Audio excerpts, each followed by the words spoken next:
Football. WLJA tonight is covering Northside High School at Sequoyah. Stay with us, and we'll be going live with Will Cooper and the master, Larry Prather.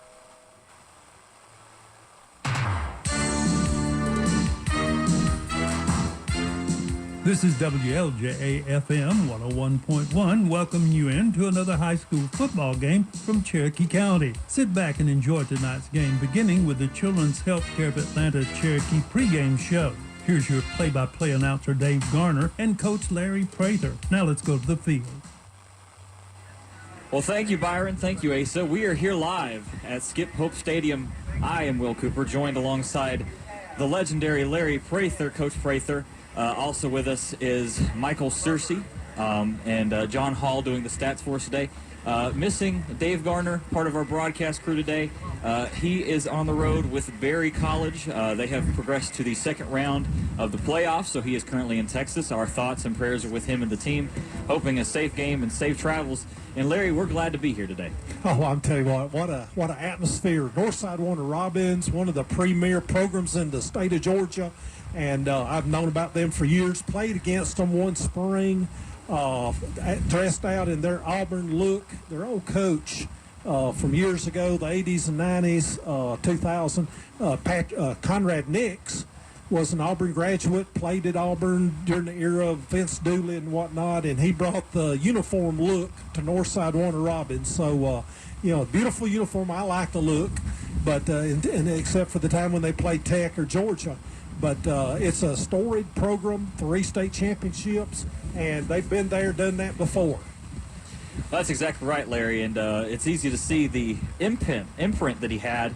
The uniforms are exactly identical to what Auburn would wear on the road, aside from the lettering on the helmet, which is an N for Northside. And on the opposite side, Sequoyah is dressed out in their black tops, gold lettering on the numbers and uniforms, as well as golden pants. And folks, if you're not aware, it is a soggy night. It is a dreary night. The wind is blowing. It's about 10 to 15 miles an hour. I'd say gusts are upwhere in the 20-mile-an-hour range. And the wind is blowing some cold rain in on us, but that does not dampen the spirits of anyone here in Cherokee County, or it seems Northside, or neither you nor me, Larry. Well, down on the field, it's very pleasant. If you're playing in the game, there's just a little mist in the air, and it's at least 10 degrees warmer down there than it is here. But if you'll notice, the flags on the goalpost are standing outright, and the American flag down at the other end is standing outright. And so it's up high. It's very, very breezy. So the kicking game, when we get into the kicking game, the punters and the kicking off, it's going to be a factor. But as far as passing, I don't think it's really going to be a major factor tonight. Well, that's exactly right, Larry. And before we go any further, we do need to mention our friends to the north a little bit. Creekview headed down to Albany today. They left the school at about 11 a.m., made the sojourn down to play Lee County, who is the #1 team ranked in pretty much every ranking that you find for 6A, and #2 in the state in most rankings that you find there. Now, Creekview coming in at #2 as well in 6A. There's a reason they're ranked #2. But from everything that we saw from Maxwell projections to, GHSA riders, it seems like they're about a 24-point underdog. Larry, what do you expect from that game? Well, that's the reason they play the game. You got to show up. You got to do what you do.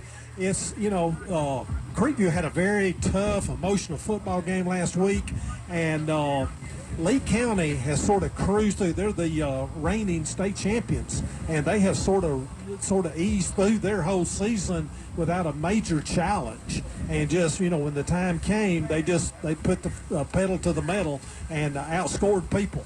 And, their reason they're the #1 team in the state and a 29-point favorite over the #2 team in the state is they're loaded.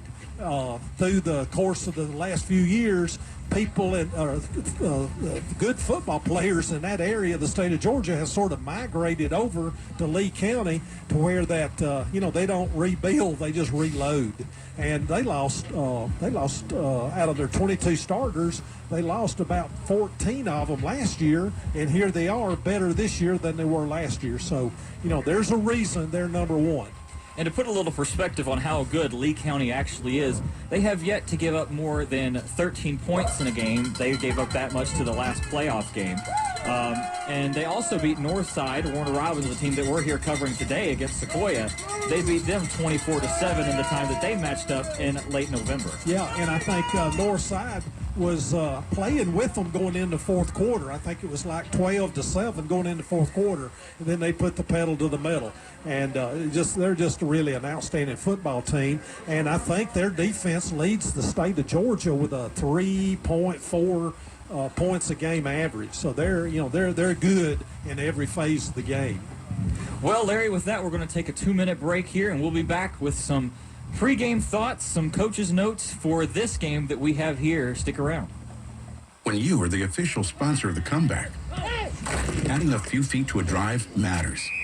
First down. So does shaving 1/10 of a second off a lap. Top-rated surgery, physical therapy, and motion analysis by the sports medicine team at Children's Healthcare of Atlanta helps young athletes not only prevent injuries, but heal faster and return stronger, ready to win. Our more than 25 orthopedic and sports medicine locations are ready to assist your athlete's comeback. To learn more, visit choa.org/sportsmed. Your attention, please. Just announced Black Friday sales event at Bill Holtz Chevrolet. Chevy's just announced 0% financing for well-qualified buyers. 0% on the popular 2018s or 2019 models, or make no payments for 90 days for well-qualified buyers when you finance with GM Financial. At Bill Holtz Chevrolet in Canton and Blue Ridge, get a discount on 2018 Chevy Silverados up to $11,000. Don't miss out on the Black Friday sales specials for a limited time at Bill Holtz Chevrolet. Bill Holtz Chevrolet, Canton and in Blue Ridge. It's a Bill Holtz Chevrolet deal that you can't afford to miss. In today's economy, people are becoming more and more selective about where they do business. At Green Heating and Cooling, we understand. That's why we work hard to make sure that when you choose us, you're getting the most for your money. Call us today at 770-479-2844. That's 770-479-2844. Green Heating and Cooling, your Bryant Factory authorized dealer, will do whatever it takes.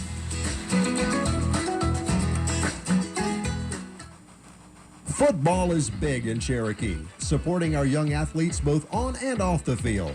The Northside Hospital Sports Medicine Network is proud to be their partner in sports performance, injury prevention, and treatment.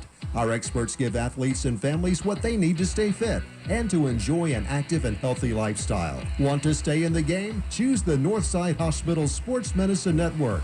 Call 770-517-6636 for more information. That's 770-517-6636. We're back here at Skip-O. It's a cold and rainy night here on the Children's Healthcare of Atlanta pregame show. One thing we should mention is that we are on the visitor side of the field, so if you hear a little bit of shouting, if you hear a little bit of crowd noise, if you hear a little bit of the band, that is because we are currently on their side. So we do apologize for anything that takes away from being able to hear us. We will do our best to fight the elements and fight the noise that we have to work around and bring you this game in the most professional way possible. And Larry, as you always do, you got a chance to meet with the coaches before the game. What are some things that they told you to look for? Well, both coaches, without any kind of provocation, said, we're more alike than we're different.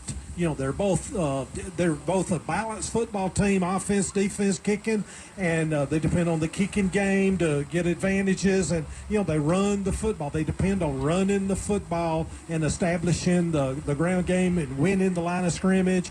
And they pass as necessary. And it's just sort of a necessary evil.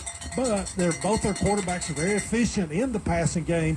Both of them have pretty good receivers that can go get it. And they've been there, done that, and they can pass football as they need to, but very competitive. Both teams to get to this level are very, very competitive, very physical, and that's what both coaches preach, being physical and the physicality of football game. So you're more alike than different, and both of them talked about the turnovers and the emotion of the game, and early in the game it's going to be shock and awe.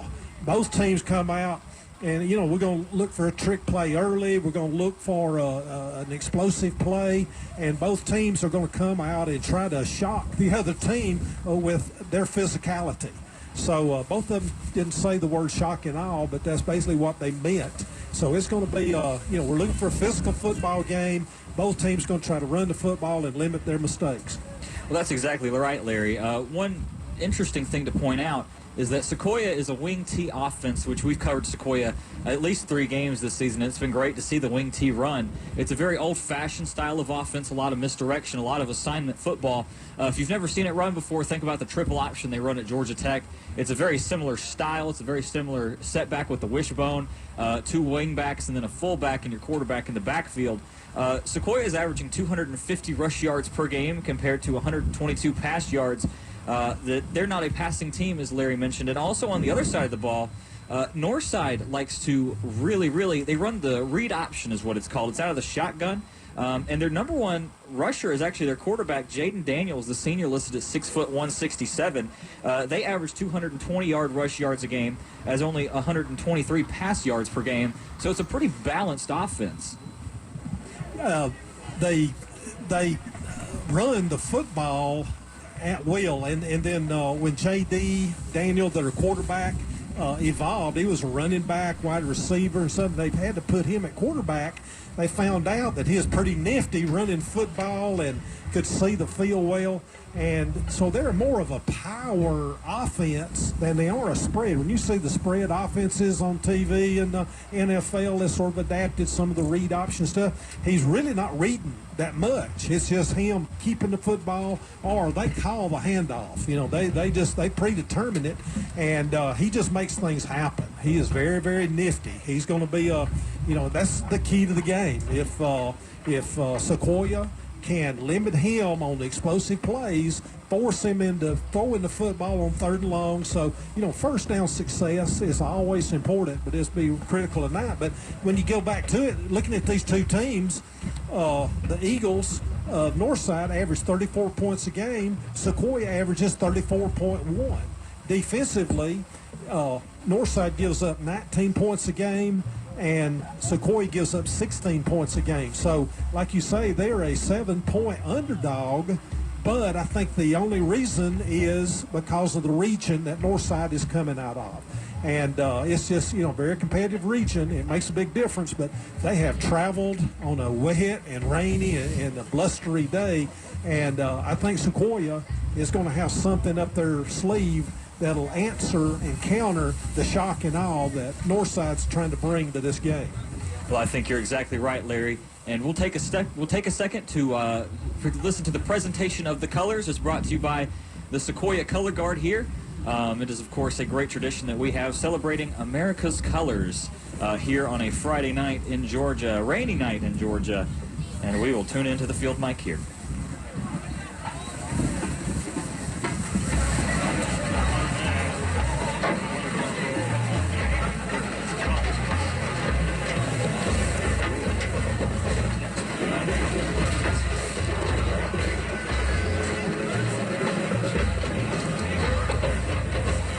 First, we're going to take a 1-minute break, and then we'll be back with the presentation of the colors. Stay tuned.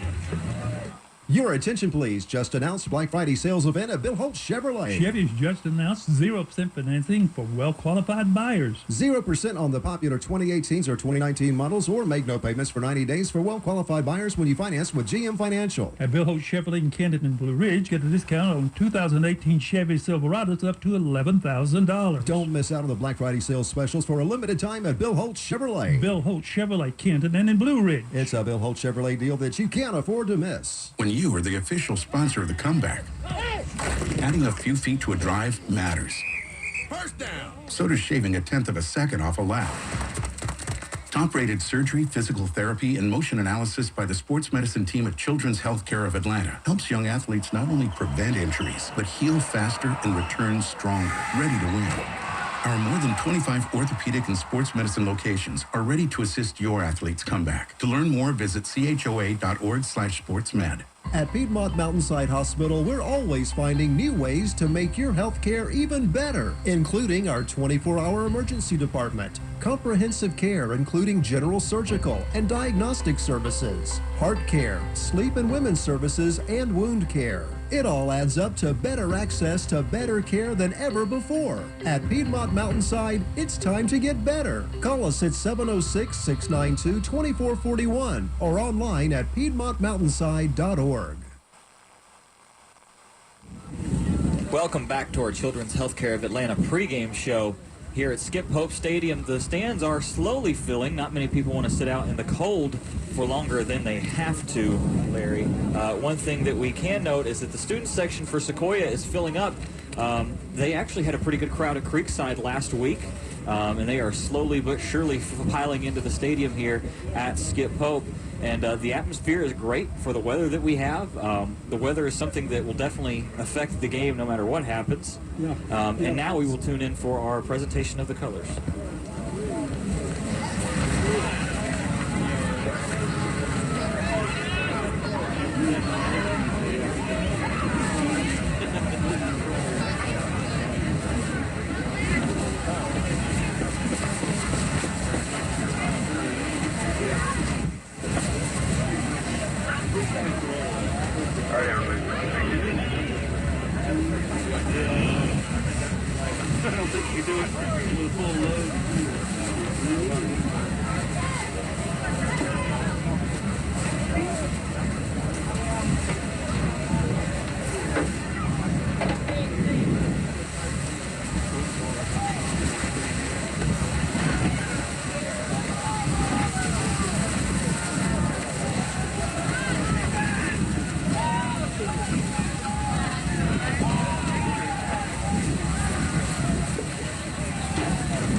That was the presentation of the colors brought to you by the Sequoyah Marching Band here at Skip Pope Stadium on our Children's Healthcare of Atlanta pregame show.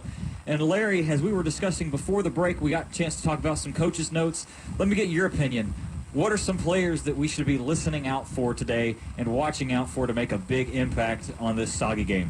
Well, the Chiefs have really been through the war. The last 5 weeks have really taken its toll on the Chiefs. They've been playing from behind, and they had to win out to get their seeding, and coming into the region play.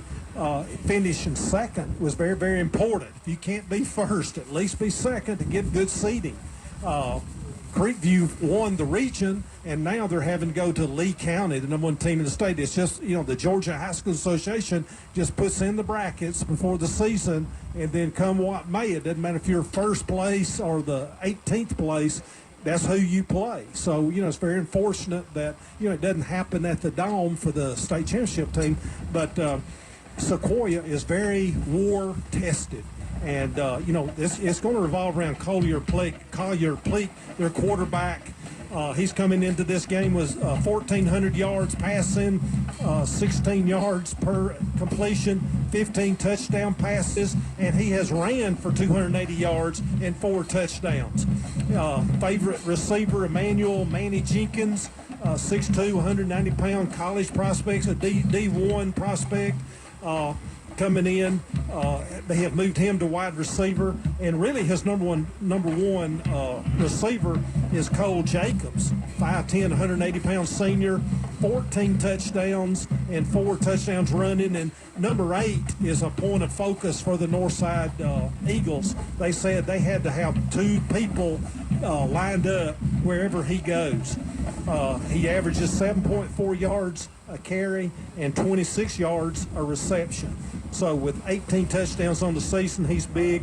And in any kind of offense, especially a wing T offense, you depend on your fullback. Number 3, Jackson Smith, 160-pound junior, coming into this game with 646 yards, 6 touchdowns, and a touchdown reception. So very important they get the football to him. And then, defensively, when you flip over on the defensive side, the Chiefs are going to be very dependent on Emmanuel Jenkins at corner and Miles McGee, the other corner. They're 2 Division I prospects in the secondary, and then Adam Lasava, their middle linebacker, 6'2", 215-pound senior. He is going to be the mainstay of making the calls, getting them lined up. And then this defensive line: Cole Stewart, Connor Johnson, Spencer Clark, Emmanuel D. Alessandro. It's going to be up to them to control the line of scrimmage. So for Sequoyah, these are the mainstays of their offense and their defense. Well, that's exactly right, Larry. Taking a look back at some of the people that you mentioned, Collier Paith on the last game against Creekside, that was a 50-49 overtime victory. Threw a pass at the end that completed the touchdown, and then they decided to go for 2 like Creekview did against Harrison in that overtime win. And Collier Paith, it was design pass play, kept it himself, carried it in. So Collier Paith is truly the best pro-style quarterback. Talking to Coach Teeter earlier in the season when they played Creekview, if I remember correctly, he said that he's as good of a quarterback. He could stand in the shotgun and just throw it, but it's just not his style of offense. And on the defensive side, if you like old-fashioned football, Sequoyah is your team. You're looking at a team that runs a wing T offense, 3 yards in a cloud of dust, and you're looking at a 4-3-4 defense, a very conventional style. Of course, as you mentioned, Adam La Silva, he is the defensive quarterback, if you will, hankering down that middle linebacker position, hanging on to the inside of the field. And, of course, they do not switch out their cornerbacks and wide receivers. That is the same assignment for them. Emmanuel Jenkins and Miles McGee, as you aforementioned, not only do some kickoff return duty, as well as Cole Jacobs does, but they are a huge part of this defense and making sure that they're not undersized. Emmanuel Jenkins is listed at 6'1", McGee listed at 6 foot. Those are some pretty good-sized corners and some pretty good-sized wide receivers. They will be matching up against Daniel Neal, the senior, 5'11", 185 for Northside, and Dom Travius Odom, the junior, listed at 6'2", 175. He'll be number 12 for Northside. So they have a good bit of size comparison, so we'll have to see how that plays out. Yeah, and you go over to Northside, and when you start talking about Northside's thing, I think the first thing we look at, or I look at, is their kicker punter, C.J. Corey Munson. He's a 6'4", 185-pound kicker. He's the only college commit that they have on the team. He's committed to go to Western Kentucky, majoring in engineering, and he has a 42.5-yard punt average, and he's 50 of 53 PATs, 11 of 15 field goals, and he has a 53-yard long field goal. So when we start this football game, even though it's pitiful, poor weather for a kicker, he's dominant. He's a Division I kicker, and that's, offense, defense, you can, match up and do some things. But when they've got a kicker, a great kicker the way they are, then, you're in trouble. So you've got to counteract this great kicker, and the weather may take care of it. Well, that's exactly right. It's going to be interesting to see how the special teams play out. A lot of times when you go into these games and the teams are so evenly matched and they run a similar style of offense, if you will, not necessarily in the formations that they run, but the things that they adopt and the run first. And that, of course, will be a huge point in this rain-heavy game, is to establish the running game. The team that can run the ball, one thing to watch for is that the wing T offense is a lot of misdirection, a lot of fakes. The ball is going to be in a lot of single hands out of Collier Pace's hand. It'll be interesting to see if that ball security can be a big factor here, because that's the number one thing that you have to watch out for in these type of weather games. You coach your players during the course of the year. You'll have a practice when get a nice soft rain, maybe get out there, and your center has to use two hands on the ball, the quarterback two hands. Everybody learns to use two hands on the football in the exchanges. And then, we go to Northside's offense. Their offensive line averages 265 pounds, and Coach Kinzer, their head coach, I've known him for several years, and he said really their defensive secondary, the DBs, are the strength of the team, but right there with them is their offensive line. Said their guard, Jonathan Glover, at 250, and their right guard, Calvin Stanley, at 295, are sort of the heart and soul of the football team, and they're the ones that sort of bring the grit to the team, and when the going gets tough, they get it going. And then it centers around number 15, their quarterback, Jaden Daniels, 170-pound senior, and he's the mechanic. He takes the snap out of the spread formation, and then he's going to hand off, read the handoff, or keep it, hand off, and then the run pass option stuff, and then basically they just let him keep the football and run at will. He's got great vision, and I was able to pull up their game film this week and watch him operate, and he's a magician. He'll hand off, and they'll run the jet sweeps, and they'll run little power dives and some dart where the guard pulls around. He'll hand off, and all of a sudden you think, okay, now we got to read, and he'll keep the football at the backside, and he's just real quick. I don't think he has tremendous great speed, but he's so quick. So the key to their offense is slowing down number 15, J.D. Daniel. Northside Eagles are taking the field here at Skip Pope on our Children's Healthcare of Atlanta pregame show. One thing that we do want to mention before we wrap up here, we're about 3.5 minutes up until kickoff. Northside has if you will, a wild card player, a flex player, and his name is Zachary Hill. He last game had 3 touchdowns and 73 yards. Coming into that game, he wasn't on a lot of people's radar. I would imagine that Coach Teeter made a point to mention him to the defense for this game. Yeah, he's, in games like this, when you get into playoff games, you never know where the mismatch is going to occur.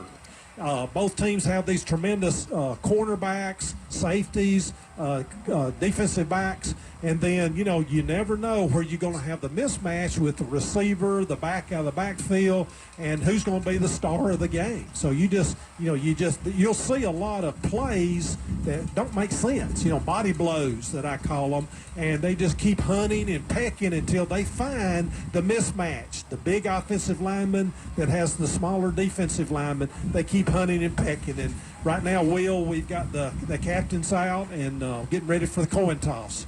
That's exactly right, Larry. We're going to go ahead and take a 2-minute break, and we'll be back with kickoff. This has been our Children's Healthcare of Atlanta pregame show.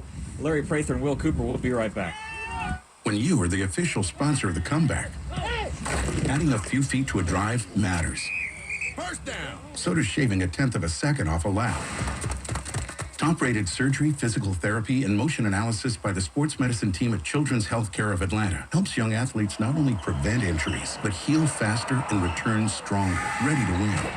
Our more than 25 orthopedic and sports medicine locations are ready to assist your athlete's comeback. To learn more, visit choa.org/sportsmed. There's been so much talk about distracted driving, you're probably sick of hearing about it. Well, we'd rather you be sick of hearing about it than lose your life doing it. The caring staff with Sosby Funeral Home in Canton reminds you that we all have to go sometime, but don't rush it. Wait your turn and don't drive distracted. Keep your hands on the wheel, your eyes on the road, and make sure you stay alert and arrive alive. Drive safely and help us protect our teens. They're the only future we've got. Brought to you by Sosby Funeral Home, honoring life from 191 Jarvis Street in Canton. D.W. Campbell Tire and Auto Service Centers in Marietta, Kennesaw, and Woodstock have been serving North Georgia Sequoyah since 1985 with the greatest prices on tires and the most professional ASE certified technicians to be found. D.W. Campbell Tires is a certified Goodyear, Kelly, and Dunlop dealer with the widest range of services available. Go to dwcampbelltire.com for more information about their services, finance specials, coupons, or to schedule an appointment. D.W. Campbell Tire and Service, proud to be a supporter of Cherokee County football and hope to see it one of the 6 locations soon. Hi, it's Dave Garner, voice of the Cherokee County Game of the Week. But did you know I'm also your local Woodman Life representative and poverty prevention specialist? For over 128 years, Woodman Life has protected families with life insurance and retirement products. And as your local agent, I want to make sure that your money outlives you and that you don't outlive your money. Call or text me at 706-273-9347 or visit my Facebook page at Dave Garner Woodman Life to learn how I can help you or your loved ones today. Insurance protection, financial security. Woodman Life, standing strong for generations. The Sequoyah Chiefs have taken the field here at Skip Pope Stadium. We are set for kickoff, ladies and gentlemen. We are just a few moments away here as the clock finally kicks down to 0. The Northside Eagles and the Sequoyah Chiefs are set off for this quarterfinal Elite 8 Georgia High School playoff game. And of course, it looks like Northside will be the ones to kick it off to begin with. They won the toss and deferred. Sequoyah will get the ball back here to begin the game, Larry. And you know the reason they deferred. They're trying to get that football last in the second quarter, get points, and then come out after half, get more points. They're doubling down. Very, that's the rule of thumb and good coaching. Kicking off, and they have, I'm looking at the wind wheel, and it's swirling. I don't know where the wind's going. It's coming basically in our face. The wind blew the ball off the tee. So they're going to have a safety to come up and hold the ball for him. It's not going to stay up there very long. Corey Munson is the place kicker and the punter, as Larry mentioned on our Children's Healthcare of Atlanta pregame show. Cole Jacobs and Miles McGee, the running back and wide receiver respectively, are set as the deep backs. And we are set for kickoff here in 30115 Canton, Georgia, Skip Pope Stadium. We're excited, glad you're here with us. And there's the kick. Deep left-hand corner, looks like it's going to be Miles back on the return. He takes it 10, finds a little hole, makes a man miss. 20, look out, here he goes. 30, makes another man miss, brought up, finally tackled down. Looks like it's going to be spotted about the 38-yard line. The kind of return that you want to start a game, Larry. Safety. The safety made a touchdown saving tackle on the sideline. McGee made a move inside, and the pursuit got to him, but he was a step away. Excellent blocking, great read there. This kicker, CJ, has kicked off into the end zone around 75% of the time. So for him to kick it to the 1, great opportunity. And here they are, like you say, Will, 37-yard line, decent field position for the opening series. Wing T formation, Collier under center, sends a man in motion. It's going to be the fullback on the carry there. Jackson Smith, maybe a gain of about 1, maybe back to the original line of scrimmage. We'll call it 2nd and 10 to be safe. Not a whole lot of movement. It's a trap. They try to run the fullback right off the get-go, fullback trap. And this defensive line is very, very stout. The average size is around 220, but they're bigger and stronger. This offensive line averages around 240. It's going to be a drop back pass here. Collier fears a little pressure, had to back away from it and just kind of fell down. He took to a little back step there, went to backpedal to get away from the pressure, slipped on the wet turf, and it's going to be a good loss here. Looks like a loss of about 4. Bring up 3rd and long for the Chiefs. Going to be tough sledding here. Coach Teeter, of course, hands the plays directly to Collier, so we will see what they can come up with here on 3rd and long. A quick pass, had a stop route called, and the defensive back jumped up into man coverage at the last second and had the stop route covered up pretty good. So smart to not throw that football. Shotgun formation. Turns around, has a man deep, looking at him. Comes a little pressure, he's got to get rid of it. Finally does. Surveys the field, has to get rid of it. The pass was intended for Cole Jacobs out there. It was a small out route. Jacobs ran out of the backfield, had no option there, had to get rid of it, and that will force the Chiefs to punt here early. Yeah, the wind is blowing in our face, but we're about a good 20 feet above the playing field. I don't think the wind is as much a factor down there, but once this punt is kicked, we'll see what kind of a factor the wind is. It's going to be more on the returner than it is the punter. Daniel Neal, the senior wide receiver for Northside, is the return man. Tyler Price kicking. It's a high punt.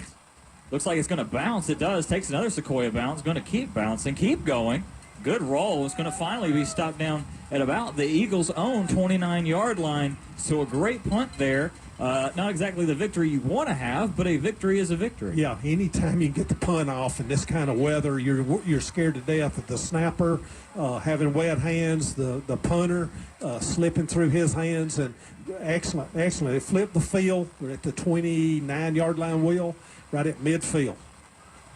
Going to be set up here, and as we mentioned, Jaden Daniels is the senior quarterback for the Northside Eagles. Senior 6'1", 167 pounds. In the backfield with him is Eric Smith, senior 6'1", 175, man in motion. Sends him. It's Neal. Fakes the handoff. It's going to be right up the middle. There he goes. And it's a carry. 40. Got one man to beat 30. Finally wrestled out. Was finally tackled by number 12, D'Angelo Smith, the strong safety, senior 5'10", 185. Jaden Daniels with a huge gain right there. Fake the handoff on the jet sweep to Daniel Neal, and that creates a huge hole for the Eagles. It'll set up first down. They bring the backside guard and pull him around to seal the linebacker. We call that the Newton play, named after Cam Newton at Auburn. And, you're faking the jet motion. You got people flowing to that, and it's just eye candy. Then the quarterback keep again. Same play. Daniels up the middle, stopped that time. Might be a gain of about 2 or 3. See where they spot it here. Looks like a gain of about 3. Good defense that time. Adam LaSilva, as well as a bunch of Chiefs players around him that time to bring up on the stop. Yeah, what you have to do is that defensive end has to be very, very, very disciplined. It's like triple option football. You cannot watch the motion. You cannot watch the handoff. You got to sit still and wait on the quarterback. But it's always to the motion side that you have to worry about it. So disciplined assignment football from the get-go here. Zachary Hill, the back, it's a design screenplay, runs into his own man, is able to make a little bit of a gain here. It's going to bring up third and about 6. Larry, that kind of looked like a blown-up play. Unfortunately, a Chief, I believe it was Damian Diallo-Rasando on the left-hand side of that formation, was unable to come up with the tackle, but it looks like the linebackers were able to bail him out after he ran into his own man. The quarterback threw the ball too soon, Will. It should have been a flare. He should have been about 2 more steps wide and then got the ball to him so he could have got some width, but I think he threw it too soon. And here we go again. Jaden fakes the handoff, has a huge hole, makes a man miss, makes another man miss. Looks like he's playing basketball out there with handles, and that's going to be plenty enough for a first down. Make it 1st and goal. See where they spot him here. Looks like it's going to be about the 7-yard line. So 1st and goal here, and Larry, they're not having any problems with the weather or with the Sequoyah defense. Yeah, they're just, this is power football. They fake the fullback dive left, so the guard and left tackle are able to pull and seal the inside of Sequoyah. So they've got 2 extra blockers to Sequoyah's alignment. And the quarterback, J.D. Daniel, is just running at will right now. So need a big play, need a turnover for the Chiefs. Zachary Hill in the backfield. It's a handoff to him. Fights a man, and there's a touchdown for the Eagles. That didn't take long at all. It's going to be about 8 minutes and 37 seconds left on the clock, and the Eagles score first here at Skip Pope Stadium. It's 6-0 Eagles pending the extra point attempt. Yeah, size, speed, bigger, faster, stronger. Coach Teeter said before the game, it's all about the shock and awe. They're going to come out, and it's, until we settle down and anticipate the speed, their size, and their strength, it's going to be shock and awe. So he was not wary of this, and wow, what a PAT.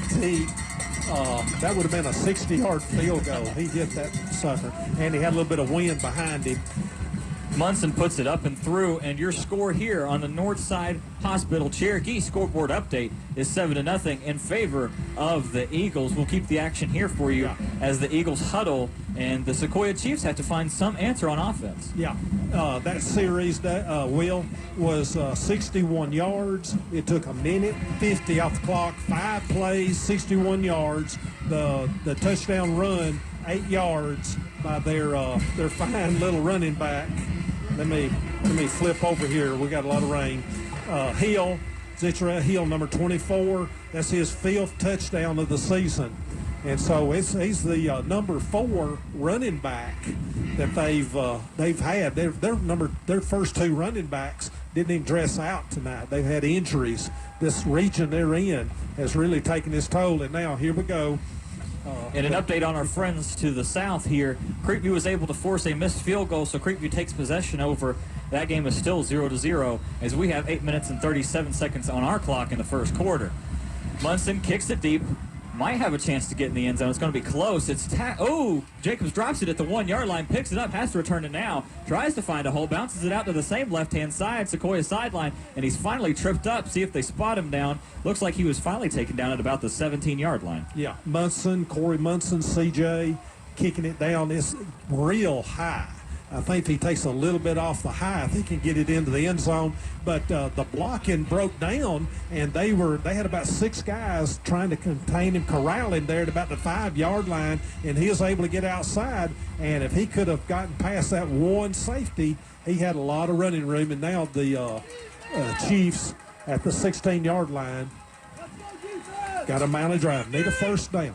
Wing T here. Looks like it was a hand up to Jacobs right back up the middle there. Gain of about 1. Or actually, excuse me, a gain of about 4 here. The far side judge has it marked a lot further than it looks like. Of course, from our vantage point, we are on the visiting sideline, Larry. So the vantage point, when it goes to the far side of the field, which it is on the Sequoyah sideline hash, it's hard for us to make a good vantage point, but it looks like it will bring up about 2nd and 7. Yeah, I think Pate was able to fake the fullback and did a follow route. And here we go, the blast.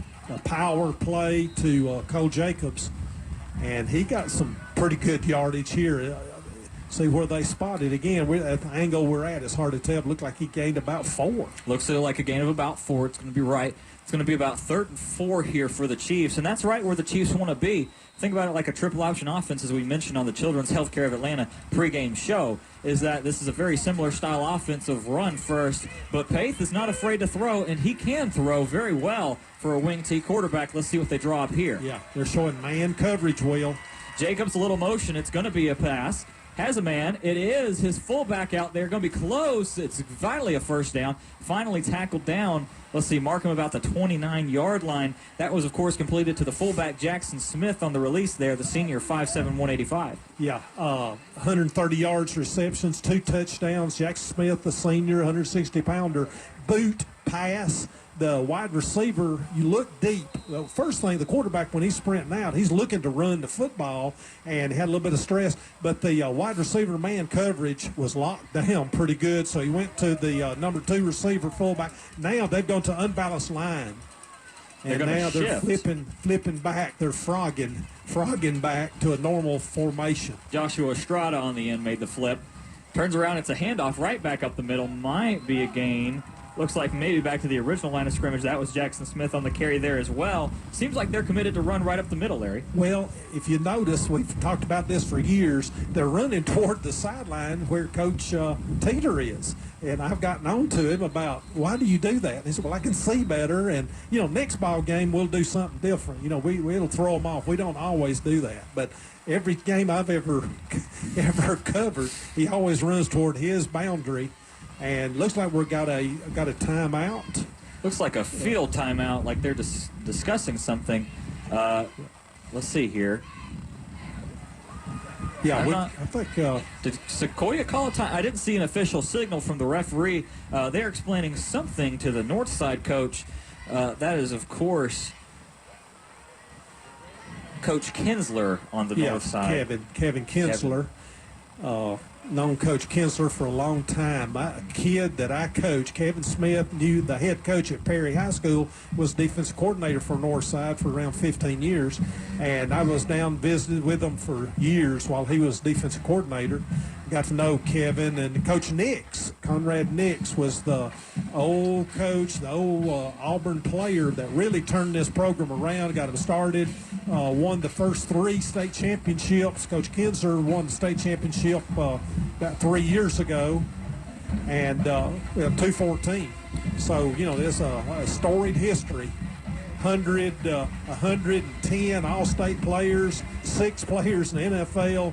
So this is a storied program down at Northside Warner Robins. When Coach Nix got there, the great ball players quit transferring across town to Warner Robins and stayed at home, and the rest is history. And here they are in the quarterfinals for the Georgia State 6A state championship here. Frogging to an unbalanced line. I formation this time. It's going to be a turnaround handoff to Jacobs right up the middle. Turns around, runs to Coach Teeter's side. He has a hole. Look out. Here he goes. Almost over midfield. Looks like he's going to be finally tackled out at the 48-yard line. Cole Jacobs, the 47. A great blast up there. Not often that they switch to a designed I formation, but as he did, a huge hole for Cole Jacobs, and he found it along the sidelines, and it's going to be 1st and 10 from the 46. Reinhardt went to Clemson a couple of years ago and got this I formation series, and Sequoyah takes notes from Reinhardt. We do this jumping offensive line around, frogging, and then running the I about the other way. And here we go. They're going unbasket, and offensive line wheel. That offensive line is like driving a sled. They came off that time, got underneath everybody. The unbalanced line is giving Northside some trouble. They just gained, Jackson Smith just gained 8 yards. Wait until they set the marker, at least 8, close to 9. Just on the belly play, he was able to cut back, and he nearly scored. And they're setting up an unbalanced line again. Puts it on Northside's 45-yard line. They do switch over.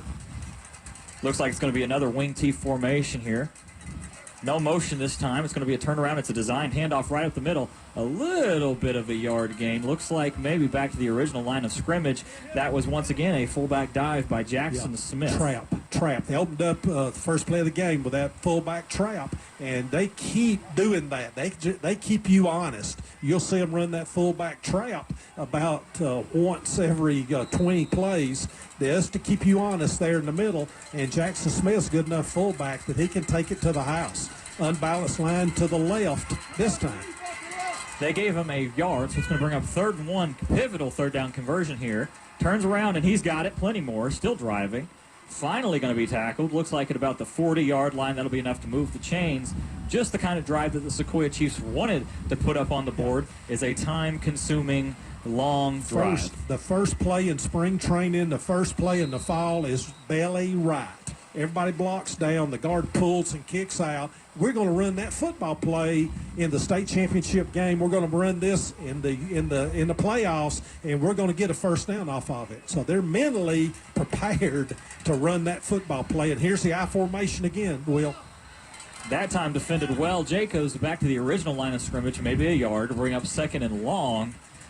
Those first down plays are so pivotal, Larry, as you mentioned on the Children's Healthcare of Atlanta pregame show, that you have to be able to gain a little bit of yardage for a team that runs so heavily like the Chiefs do. Yeah, first down success is tantamount offensively, defensively, but we're in 4-down zone now, so plenty of time to make it up. And, they can go for it on 4th down, but got to do a little bit better than that. Wing T option sends DJ King, the man we haven't mentioned yet, in motion. It's a pass. Has a man deep over the head of Cole Jacobs. He had a step on his man, just a little bit overthrown. Brings up a precarious 3rd and 9 here. Let's see what the Chiefs can draw up. Yeah.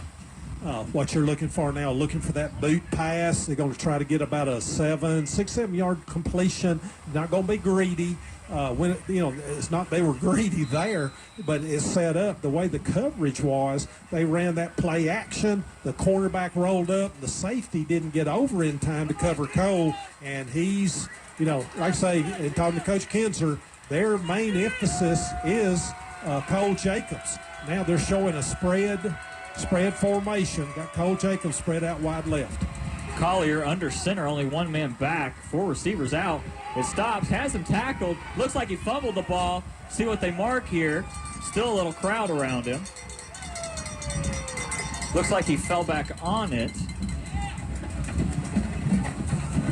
It will be Chiefs ball. They will have marked it all the way back at the 46-yard line of the Eagles, so still in positive territory. But it's going to bring up 4th and long, and that's going to force a punt. Jaron McWilliams, defensive end, number 47, 6'2", 200-pound junior, came off his block. We're just, the pass blocking right now. I think the run blocking is sort of settling in. It's the pass blocking, and we're looking at Tyler Price with punts. Good punt this time as well. It's going to be a bounce. Sequoyah almost answers it back, but it's going to take a really good Eagles bounce. Almost made a C on the field, and it's going to roll back to about the 30-yard line.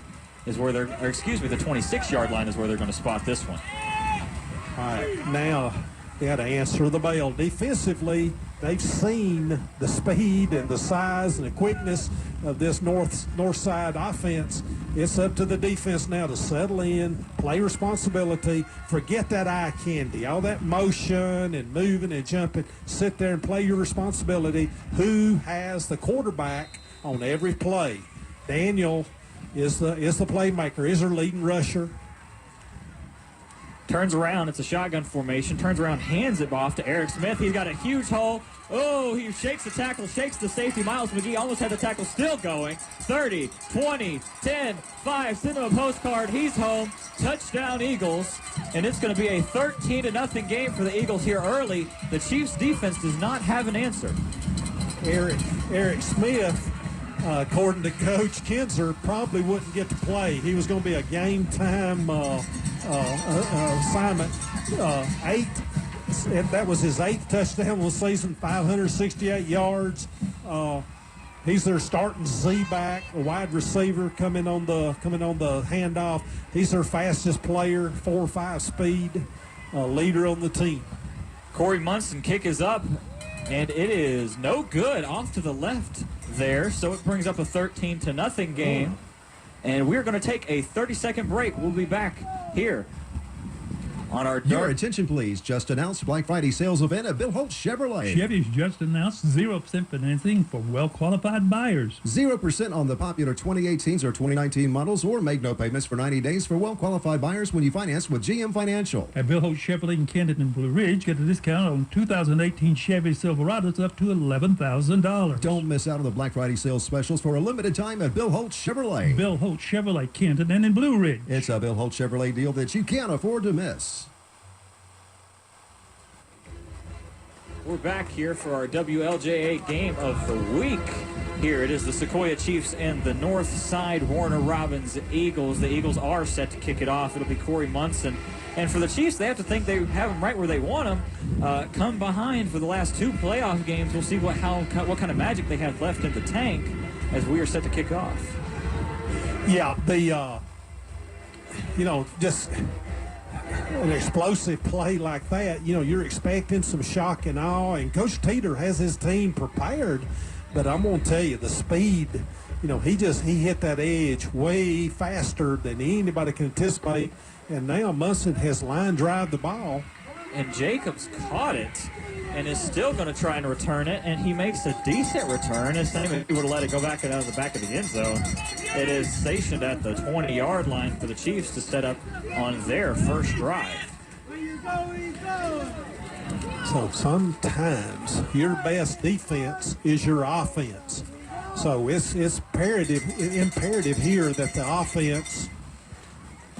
offense is able to, string together and, at least get a field goal. Get some points here. 2 minutes, 46 seconds. You're down 13-0, first quarter. So your offense turns into your best defense. Keep the ball away from those guys. Collier Pace will run the offense back on the field here in a wing T formation, trying to make something happen. They had a good drive, just had it killed, and it's going to be a fullback trap right back up the middle. That didn't work. It's going to be back to the original line of scrimmage there, and the fullback, Jackson Smith, is slow to get up. Had a whole pile on top of him. The 5'7", 185-pound senior, a low center of gravity, but a powerful runner. A little slow to get up, and looks like he will be helped off the field here as they make a few substitutions. Yeah, he took his helmet off. I think he may have got poked in the eye maybe or something. He's moving fine. So I think it was just, something to the face. He's on the bottom of that pile. Never want to know what happens on the bottom of there. Wing T formation, pecked under center.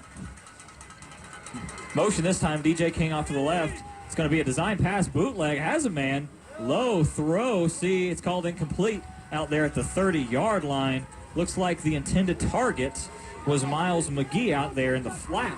The bootleg pass, Collier throwing him a little low today. We'll have to see if they can make an adjustment. He's under duress. The defensive ends, it's hard to block these defensive ends. They're just quicker than the blockers, and they're getting off the block way too quick.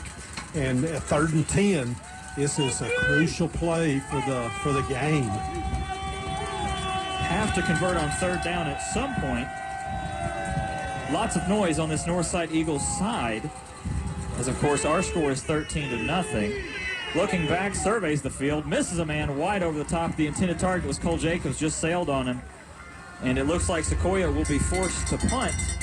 We do have an update on the Creekview-Lee County game. That game is currently 14-0 in favor of Lee County with 5 minutes left to go in the first quarter. So we'll keep an eye on that for you. Of course, that is a tall order for the Grizzlies, and a tall order for the Chiefs here as they are having some struggles finding any offensive drive. Yeah, the Creekview is lining up in a spread punt formation, and Northside is showing a 5-man rush, and a block punt here would be devastating, and they're coming after it. He gets it off. It's a good kick, towering kick, still going back, finally driven back. Looks like they'll finally mark it a fair catch at the 47-48 yard line. One side judge has it marked as the H, and we'll keep the action here for you as the Eagles are set to take over. You have Daniel Neal, number 8, their fine wide receiver. He just reached up, grabbed the football, caught it. It was miraculous to catch football in this kind of weather and the wind and all this stuff. And here we go, 47-yard line on the north side line. And they're showing, Northside is showing an unbalanced formation. They got 3 receivers left and no wide receivers over here on our Let's see side. what they decide to do. Hand the ball off right up the middle. It's going to be stopped for a gain of about 1. Looked like a fullback dive type of play with a running back there in the shotgun formation. The carrier was indeed the senior number 2, Eric Smith, 6'1", 175, as Larry said, a questionable for the game, but decided to come in and play the game. I'm sure that the Eagles fans are happy to see him out there as he's made a huge impact already, having the explosive touchdown run earlier. Yeah, 4.5 speed. He's their fastest kid, Iron Man competition. He won it. Biggest, fastest, strongest. Shotgun formation, design pass this time. Chiefs are bringing the pressure, and he goes down. Brought down by number 44, Damian Diallo-Rosondo, out there on the edge, hyping up the Skip Pope crowd. The student section loving it. Everyone on the Sequoyah defense loving it, and the sideline loving it. And that's going to bring up 3rd and about 17 here for the Eagles. So a very good defensive stop. Let's see if they can keep them stopped here, Larry. Yeah, screen draw, screen draw. You're hollering to your defense. Watch out for screens, draws, and ADO. Attempt to draw you off sides, gain a little yardage, but a chance to get off the football field on 3 plays. 4 wide receivers, design pass. It's a screen. They bid on it. He's got plenty of room. Oh, here he goes. They had him stopped. They couldn't make the tackle, still going. Finally, he's brought down at the 30-yard line. The Eagles right now just have an answer for everything Sequoyah throws at them, Larry. Yeah, and you know, I know the coaches for Sequoyah were saying screen and draw just like I was. They needed 20, they got 30. And right in front of the Sequoyah bench, they had a couple of missed tackles, had a chance to get him before we got the first down, but 18 seconds to go in the first quarter. And the Eagles, they started the clock as soon as they moved the chains. The Eagles of Northside Warner Robins are on the move. Zachary Hill in the backfield, fakes the handoff. It's Jaden again, spins and is finally brought down. A gain of about 4 right up the middle, Jaden Daniels, and that will do it as the first quarter expires. We're going to take a 30-second break, and we'll be back with our Cherokee County Game of the Week here on WLJA. You have found the perfect lady, and now that you know she's the one, it's time to start looking at engagement rings. Keys Jewelry is the perfect place to see a large selection of styles. This is Doug Key, owner of Keys Jewelry. We offer the latest designs in bridal rings in white and yellow gold. Our knowledgeable staff will be able to help you find the perfect ring that she'll love. You'll find the perfect ring for your perfect lady waiting for you at Keys Jewelry in historic downtown Canton. Layaway plans are available. Shop Keys Jewelry. She'll love you for it. And listen up. Keys Jewelry is now offering valet parking to their customers. Call Keys for details. You're on WLJA FM 101.1, LJ, Jasper, Canton, Woodstock, and all of North Georgia. We are back here at Skip Pope Stadium for the Sequoyah Chiefs taking on the Northside Eagles in the Georgia High School Playoff 6A Championship. And we are glad to be here. Larry Prather, I am Will Cooper, joined by Michael Searcy, our stats man John Hall, Asa Jones back on Master Controls, and Diamond Dave Garner away at Texas. Our thoughts and prayers are with him and the team. Belton, Texas, halfway between San Antonio and Fort Worth, and he called in today, texted in today. It was beautiful 70 degrees there in Belton, and you know, more power to you, Dave. On our Northside Hospital Cherokee scoreboard update, the Grizzlies will not be denied. It is 6-14 pending the extra point. Cade Radham had a 6-yard rushing touchdown to bring that within a score. So we'll keep an eye on that for you throughout this game. Our score here is 13-0 in favor of the Eagles as they are in business on the Sequoyah 30-yard line. Jaden in the pistol formation, 2 wide receivers to the far, turns around, hands it off, has a hole, finally brought down from behind. That was by number 36, Grant Gibson, the outside linebacker junior, 6 foot, 208 pounds for the Chiefs. First quarter stats, Will, 24 yards rushing for Sequoyah, 8 yards passing, have 32 total yards. Northside, 130 yards rushing, 27 yards passing, 157 yards. Sequoyah has 3 punts for 33-yard average, and Northside is yet to punt. No penalties, either team. Disciplined game, but not going one team's way. That time was finally stopped. It was a little misdirection play. The carry was by number 8, Daniel Neal. It was a jet sweep on that. Good containment by the Chiefs. Brings up 4th and 3. And it looks like they're going to run out the field goal unit, which, of course, is headlined by Corey Munson, number 46. And, Larry, as you mentioned, he has a long of 57 yards. Yes, he's very capable. He has 11 of 15 field goals, but I don't know if he's ever kicked one in this kind of weather. Wind gust, I'm saying around 15, 20 miles an hour, blowing in our face. And they're going for it. Low snap. See, it has the distance. Looks like a beautiful kick, and it is. Redeems himself for the missed extra point attempt. It is 16-0 on our Northside Hospital Cherokee scoreboard update. And Larry, the Chiefs have to find some kind of whatever works for them. The uneven line seemed to be a good starting point for them, but they have to build on that and try and put the drive together.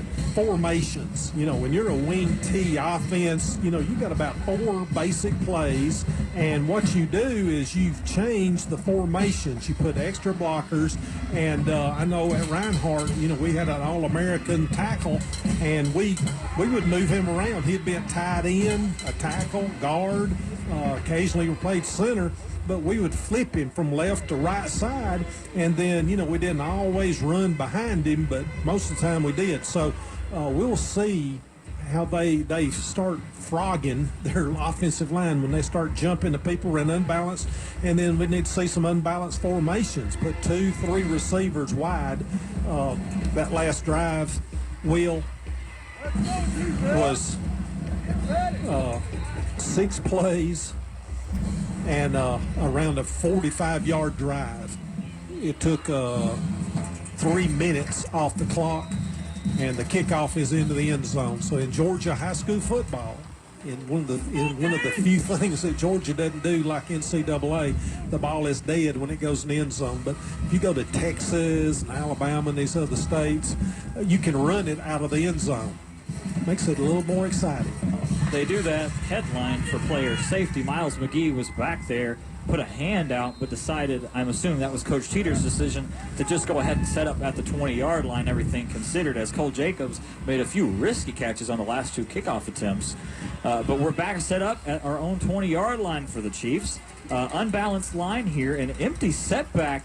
Going to be 2 downbacks on the left side. Assignments are being called out. Sends a man in motion. It's a pitch to Cole Jacobs. Jacobs has a blocker on the outside. Good tackle on the outside there. Couldn't see the number.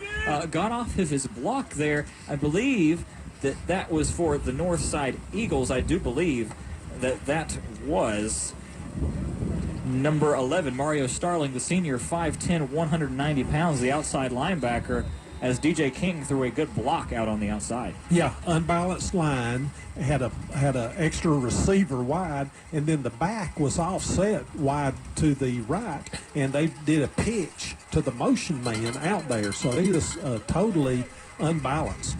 Another motion, it's a turnaround, it's a misdirection. Look out, there he goes. He has room. Jackson Smith finally chopped down. Hard to chop him down, 5'7", 185. Yeah. A little slow to get up there.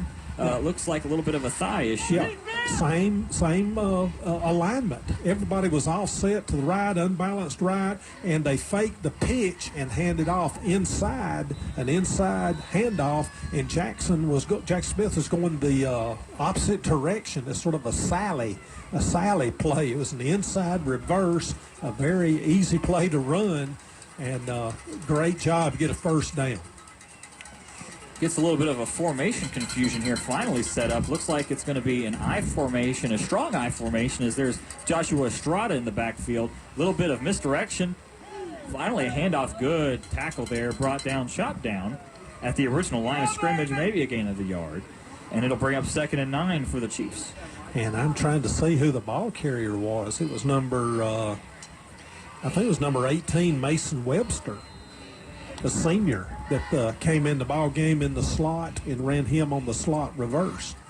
Incorporating some jet sweeps, of course, the two wingbacks are DJ King and Cole Jacobs. King more of a blocker, although he is a big basketball star and a fast young man. I formation here for Peck, turned around, misdirection, stuffed right there, tried to carry it inside on the tackle, and that didn't go for anything, and that was DJ King on the carry. Or excuse me, Cole Jacobs. Yeah. Misdirection makes you sit still, makes the defensive linebackers sit, read their keys, and wait. Now it cuts down the pursuit, and their basic offense will start working. So 3rd and 9, and let's see what they come to. It's a passing situation. The ball is on their own 39-yard line, so it's a tough place to pass the football. Shotgun formation, only one wide receiver wide out, looking that way completely. Has to move up in the pocket, makes a man miss. Nowhere to go with the ball. The pressure is too much from these Eagles right now. When you get behind the chains and behind in yardage, they're going to eat you alive, and that's what they do here. And that's going to force Sequoyah to punt yet again. All right. Logic tells you need to punt. We've had 4 good punts from Tyler Price, but logic doesn't always win out. Somewhere, sometime, Sequoyah is going to have to fake a kick of some kind, and let's see if they've got that in their repertoire. This is, their own 40-yard line. Oh, almost blocked. Had to kind of sideline it. It's a good kick, though. 40, still rolling. 35, still rolling. 30, might finally be touchdown at the 30.5-yard line. A beautiful punt, a beautiful roll. The Chiefs are able to make the most of that situation. As we said, the small victories, but the Eagles are set up once again in pretty good field position. Well, Coach Teeter saw what I saw. The snap, the exchange from the long snapper to the punter is getting a little more precarious. Tyler Price did an excellent job of catching the football and getting rid of it, but it was close. It was almost blocked. They brought a one-man rush, and they were lucky to get the football off. See what Jaden Daniels and this Eagles offense can do. Turns around, it's a jet sweep to Neal. Has plenty of room. Fast wide receiver out on the corner. Finally tackled there by the outside linebacker, Christian Kirby II, the junior, listed at 6 foot 180 pounds. And that will bring up 2nd and about 5. Real, just methodical. They have a board over on the sideline of Northside, which we're over on the north side. So they're holding up a color board, color combinations, and it's telling them what play call or formation to run. And here's the jet. Got a missed tackle. Oh, wow. And he makes a man miss, has a first down, finally slung down. The ball carrier there was number 7, Quante Stewart. He's a junior for the Eagles. Tough tackle there. Just a missed tackle in the beginning, and after that it was all him, and he made the first down there and moved those chains. The Eagles are set up at their own 42-yard line driving. I think it was Adam Lasava, the real fine middle linebacker, that was able to come through and had the tackle for a loss, and he just barely broke away and gained the first down. Jaden Daniels has plenty of room here, and there he goes off to the races yet again. Good block on the outside. No more room. 20. Finally stopped out at the 10-yard line. Looks like they're going to spot him at about the 13 or 12. Did a little sideline dance there, and the Eagles are just having a game of their own. Man, he faked. the inside zone run, and he just hesitates, and it looks like, man, he's handed off, and all of a sudden he's very patient, and then all of a sudden, bam, he jumps outside, and he is just too much speed, too much quickness for these Sequoyah Chiefs. The Eagles are set up here. It's going to be close to a 1st and goal. I don't see the chain marker, so they did put it right on the 10-yard line, so it will be 1st and goal. Chiefs make a little bit of a movement. Looks like it's carried on the outside. That was Jaden Daniels yet again, carrying it to the left side, if you will. A gain of about 5. It'll be 2nd and 5 from the 5-yard line. Clock running down here with just over 6 minutes to go. Yeah, 16-0. Second quarter with 6 minutes to go. Sequoyah's praying for a turnover here, a takeaway. They got to get some momentum some way, somehow. And the best thing you can do is a takeaway. Lined up in the shotgun formation here. 2 wide receivers to the top of the field. Turns around. It is a handoff all the way and a touchdown for the Eagles. Eric Smith on the carry there. Make that 2 for him. Send him a postcard. He is home. And the Eagles are up 23-0, pending the extra point attempt on our Northside Hospital Cherokee scoreboard update. And Larry, the Chiefs, it goes from bad to worse. Yeah, power. It's just power football. And, they're stacked in there with a 6-man defensive line. And the running back was about a yard behind the quarterback. So, you could see something was coming. And the extra point is good, Will. But that series, that drive was 70 yards in 5 plays. Touchdown, 5-yard run by Smith. Their second touchdown of the night for Eric Smith, their real fine senior. And Larry, for the Eagles, don't change anything you're doing. It looks like the Chiefs are having a hard time keeping containment. As we mentioned in the Children's Healthcare of Atlanta pregame show, this would be a containment football game. And right now, the containment is simply not there. And the Chiefs, more important than anything, have to find some semblance of offensive pride, if you will, to generate at least some yardage to get them at least in scoring position. This offensive line, Will, averages 265 pounds. They got a couple of 300-pounders, and the defensive line for Sequoyah averages 227. They're just, they're getting outmanned. The offense that Northside is running is blocking down and bringing the backside tackle around, and they're just being outmanned. And then the running back, the quarterback, the receiver, the running backs they're just too quick, too fast, and the speed element is just is Northside Warner Robins, just bigger, faster, stronger. Miles McGee muffed the kickoff, but luckily for him, it was in the back of the end zone, so it will bring up a 1st down and 10 from the 20-yard line touchback for the Chiefs. In college football, you can fair catch inside the 25-yard line or down the goal line. You can fair catch it. You get it at the 25. So I think that's a pretty good rule to make it a little less likely that you'll try to run, kickoffs back. So I look for high school to adapt the 25-yard rule on the kickoff in the end zone.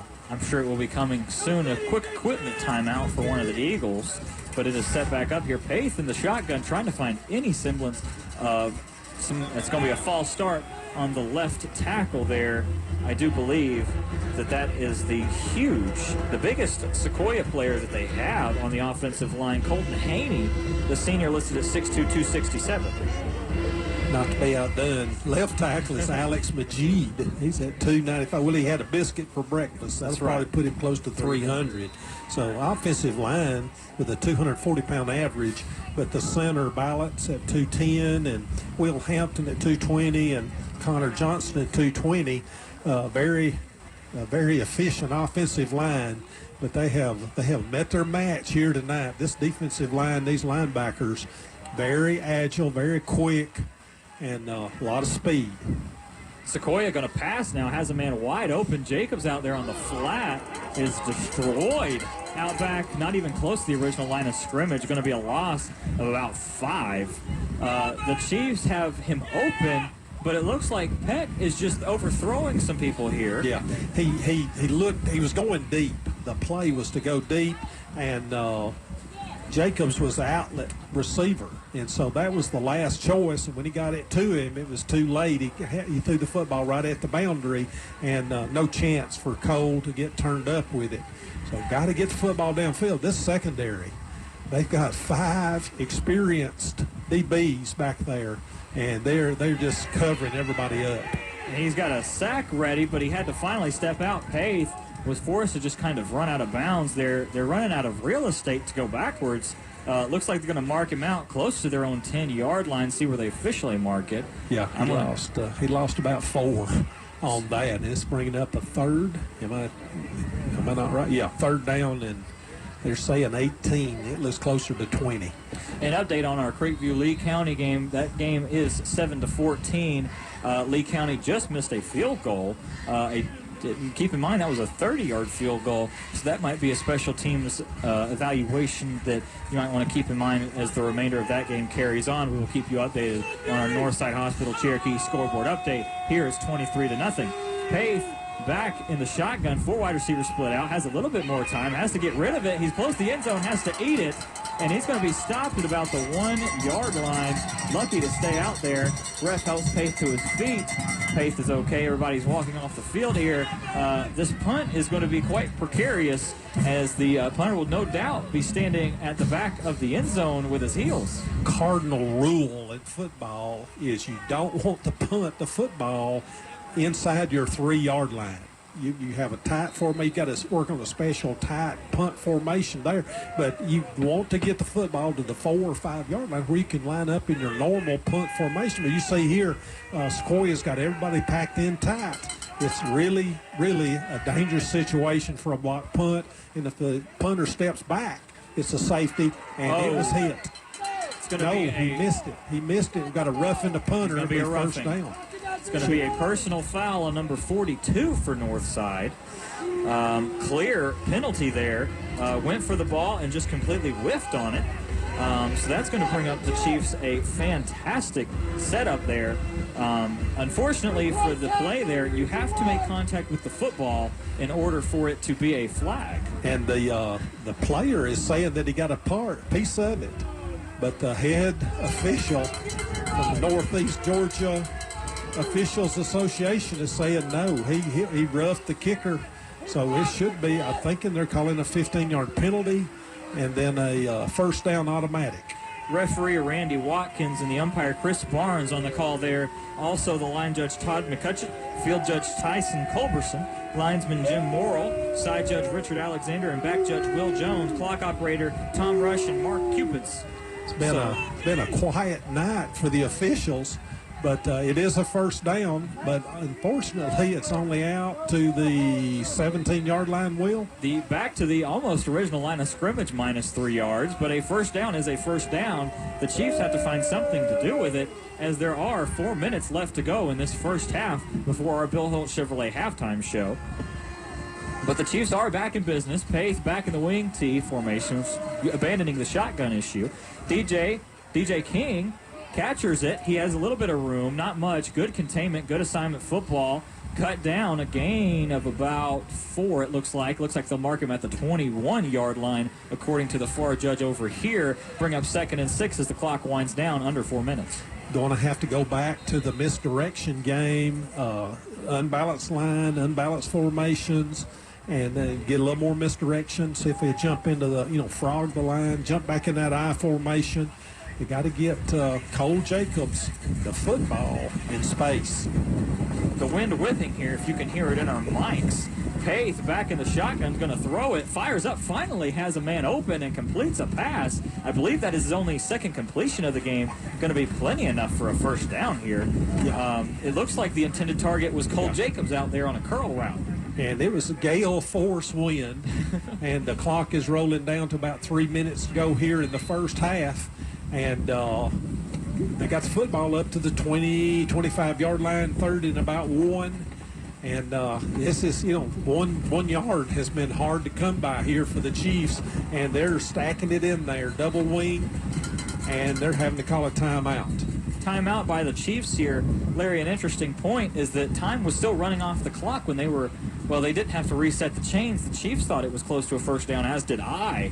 But Coach Teeter decided to call a timeout, and they will talk about it here. Larry, what are some first impressions from you before we head into our Bill Holt Chevrolet halftime show? Yes, speed, bigger, faster, stronger. You're just, you don't know. You watch film. You know about the league. You know about Middle Georgia football and different regions around the state. And you've read about them, but until you get down on the field and see them in action, you don't really know. And the line of scrimmage. We see the skilled kids, Daniel, the quarterback, how quick he is, but you don't know about their defensive lineman against your offensive lineman.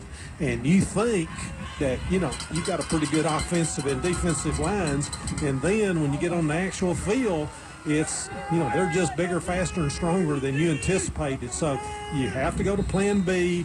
You just have to get over the shock and the awe and make it happen. You got to overcome your coaching. Just make something. Find a way, make a way. And big first down here for the Chiefs. They outsmarted them, had a hard count, ADO. And that will draw them offsides or an encroachment penalty. And that will bring up a 1st and 10 for the Chiefs. A great design play, as you mentioned, an ADO, which is an attempted draw-off. And, just anything you get momentum. And, this, we've talked about it before, Lou Holtz, in his infinite logic, the 2 minutes before and after halftime on the team is the most important part of the football game. So if the Chiefs could get something, and they just got a belly play left, gained about 7-8 yards, and 2 minutes, 40 seconds on the clock. They still got 2 timeouts according to the clock, the board. So if they could get any kind of points on the board right here, little momentum going in at halftime, show the Chiefs themselves that they can play with these guys. Jackson Smith on that last carry, wing T formation, 2nd and 4, sends a man in motion, turns around, hands it off to Jackson Smith up the middle. It's going to be close to a first down right at the 40-yard line. If the chains are correct, they will move them. Let's see what they decide to do here as they spot the ball a little bit past the 40, and they are going to signal the clock to stop and the chains to move. Yeah, and Northside is subbing in their defensive linemen, so we're getting the number 1 team back in, and the ball is on the 41-yard line of Sequoyah. So they've got about 58 yards for a touchdown. They're going to mark it out for a measurement here as the chain gang, if you will, runs out onto the field. Oh.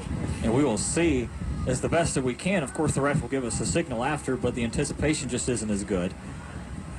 And it looks like clean enough for a first down. Looks like the nose of the football is there. A Northside player gets down to make the call himself, and he's calling it a 4th down. We will, of course, see if he has earned his stripes to be a referee. Cannot see the referee's signal here. Oh, he's signaling short. Short? Yeah. Yes.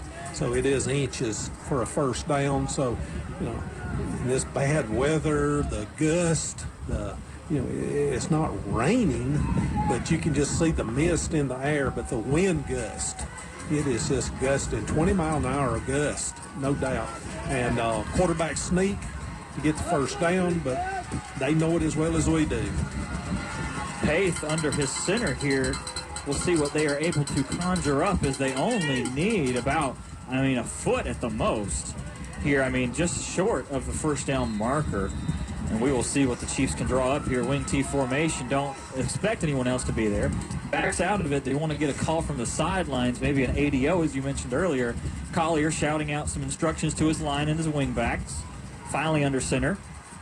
Turned around, and it's a handoff to Jackson, and he has it there. Gain of about 2, and that will indeed move the changes as the clock ticks down to 1:52 left in this first half.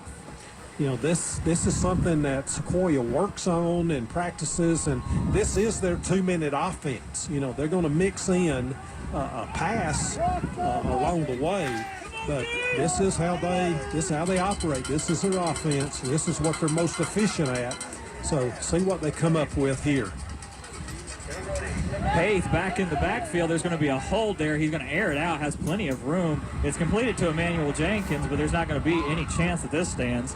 If it does stand for some reason, it would be a gain of about the ball would be placed at about the 14, but it is going to be a 10-yard penalty against the Chiefs. Yeah. No doubt about that one.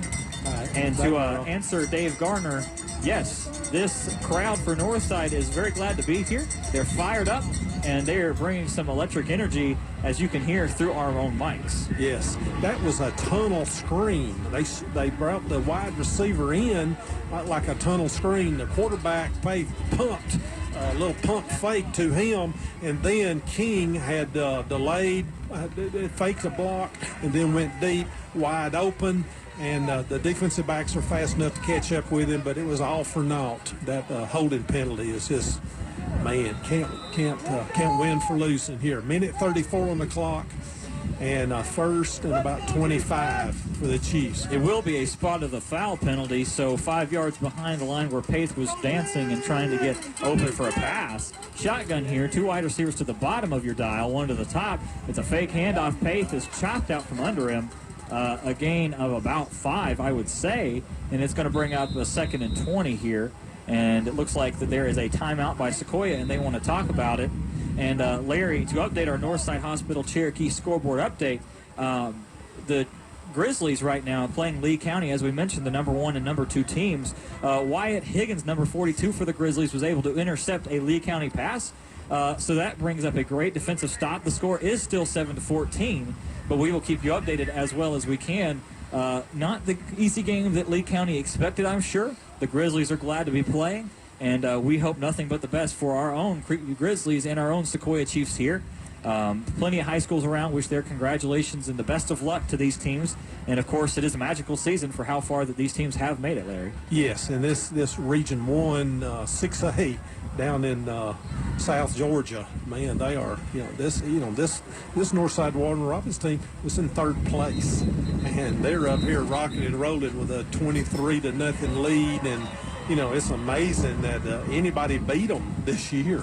Northside has 5 losses. 4 of the 5 losses are the teams that are still in the playoffs, whether in 6A or 7A. They played up a game to play Colquitt County, the number 1 team in all of the state as far as most rankings are concerned. So this Northside team is no pushover. Sequoyah's 2 losses to Creekview and Harrison. Pace takes the shotgun snap low, loads up, fires, has a man down there. Good coverage. Great catch. Even better catch. Beautiful coverage. Step-by-step coverage. Couldn't have covered it any better if you had tried. And, oh, my goodness, what a catch out there in the flat. I do believe that's Cole Jacobs outrunning the cornerback out there in the corner. What a throw and catch. I mean, it was it had to be 60 yards in the air. You couldn't have handed the ball off better than Collier just placed that one in there in the breadbasket. He threw it over the head of the defensive back, and it just fell right into the breadbasket. And like I say, it was an even better catch than it was a pass, and momentum. Shotgun formation here. Pace has to roll out, trying to find somebody. Just a race to the corner here. Has plenty of room to get out. Chased out by about 4 Eagles there. Of course, the corner keeping contain on him was number 14, Willie Northern, the junior, 6'1", 191. Excuse me, he's an outside linebacker.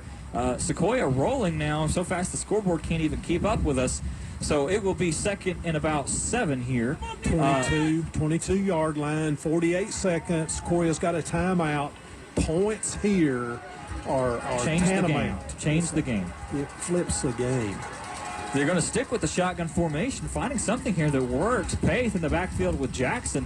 Has McGee wide out. He's going to look over the middle. Should be a pass interference call. There it comes in from the back judge, and it is hurt. I had a hard time seeing it. Looked like Miles McGee. We will get a confirmation for you here. McGee's still on the ground. Looks a little shaken up. Trainers do run out on the field, and we will keep you updated. It's not McGee. McGee is standing up looking, but the young man who is on the ground, don't want to speculate, of course, but we will do that, is laying on the ground with just almost in a sleeping position, Larry. The receiver, whomever he is, was running across the field, and the defensive back on that side turned and came across, and it's King. Yeah, DJ King, the senior, 5'10", 160, the wingback who is more responsible for blocking than anything else on this offensive team. but a pivotal part nonetheless. We wish nothing but the best for him. We'll keep you updated if he returns here. It was the receiver and the defensive back ran into each other head on. It wasn't targeting or anything. They were just running for the ball and ran into each other. And then they fell in a big pileup, and King was on the bottom, I think, and sort of, he's not holding his arm or his legs or anything. He's just sort of staggering. And Northside is going to take a timeout to try and stop some of the bleeding, if you will. As you can hear, the Eagles fans around us charading a crown of boos, either for the call on the field, which I thought was a pretty obvious pass interference call. I mean, he tackled him. Yes, hanging on his back before the ball was even thrown. So it's a bang play down here, and so the moving the chains at the 10, or actually it's a little more than 10, so they can get a first down at the 6-inch line, about 6 inches beyond the 10-yard line here. So they're on the right hash, 42 seconds, got one timeout, looking for 4 passes into the end zone would be my guess, Will. Stick around for our Bill Holt Chevrolet halftime show. We are just 40 seconds away from that, as the game clock tells you. Of course, the game clock is never representative of the actual clock. But we will do our best to keep you covered here. And we will, of course, go over the Creekview-Lee County game and everything that we know about that. We will, of course, field some questions from our Twitter followers. Dave Garner is not here to answer them. So me and Michael Searcy and Larry Prather will be doing our best to answer some of those questions for you, as we are entering uncharted territory for Cherokee County teams as far as the Elite Eight goes. Sequoyah was here in 2004 and lost to Valdosta pretty handily. But they are driving here, and maybe the shotgun formation is the problem solver that they needed. Yeah, they've got one timeout, so my guess is they're going to show pass and then, one run play. I think they've got an opportunity to have a draw, a screen, and can not try to go to the end zone. They're showing wing T right here, I formation. It's a fake bootleg looking. He's got to get rid of it, does, and just has to get rid of it. Miles McGee was in the vicinity. Good coverage on the bootleg as well, giving chase with about 7 Eagles, and they all swarmed to that side of the ball, and that will bring up 2nd and 10 with 37 seconds left. They have run this boot pass so much in practice that it put Paith on the edge. He could have run the football for a 4 or 5 yard gain, but he was savvy enough to understand we don't have time for me to run the football. I got to get rid of it and down it, not take the sack. And it's more important to have the extra time than it is to gain a yard or 2. So now they're back in the shotgun. McGee and Jacobs up to the left of your dial. Turns around, surveys the field, finds a man. Good coverage, but a great catch. Marked incomplete by the back judge. Was a rule to catch on the side judge. See who overrules who. Looks like they're going to mark it an incomplete pass indeed there, Larry. An interesting call there. I thought he had a pretty good hold on it. He must have bobbled it. He caught the football and was bringing it down and went into a crowd. He must have bobbled it once he stepped out of bounds, and it wasn't a complete catch. So, at least it stopped the clock. 32 seconds. We still have one timeout left. And third and 10. We got two more tries into the end zone. 3rd and 10. First down will be about the 6-inch yard line. Low snap, Paith in the shotgun, surveys, has to run out of the pocket, has to get rid of it here, turns, throws against his body, and it's a catch. Cole Jacobs. What a catch. Acting like a tight end for this team. Puts 2 feet in the back of the end zone. Mark it. Send him a postcard. He's there. That's a touchdown for your Sequoyah Chiefs, folks. And that will bring up a 23-6 score on our Northside Cherokee Hospital scoreboard update. And pending the PAT. Showing spread here, the Oaken bucket. They got everybody spread out, go for 2, but they're lining back up in the PAT thing. But better than the catch, Collier Paith was running for his life, going to the left and turned and had a little torque, and threw a bullet into the back corner end zone. Point after attempt is blocked. A great pursuit on the outside, a little bit of jawing going on from the fans here and the Northside Eagles players, but they will return to their sidelines and their stands. We are set here with about 25 seconds left to go before our Bill Holt Chevrolet halftime show. We will see what the Eagles can do, or if they're content to run the clock out here. All right, now do we want to count the punt?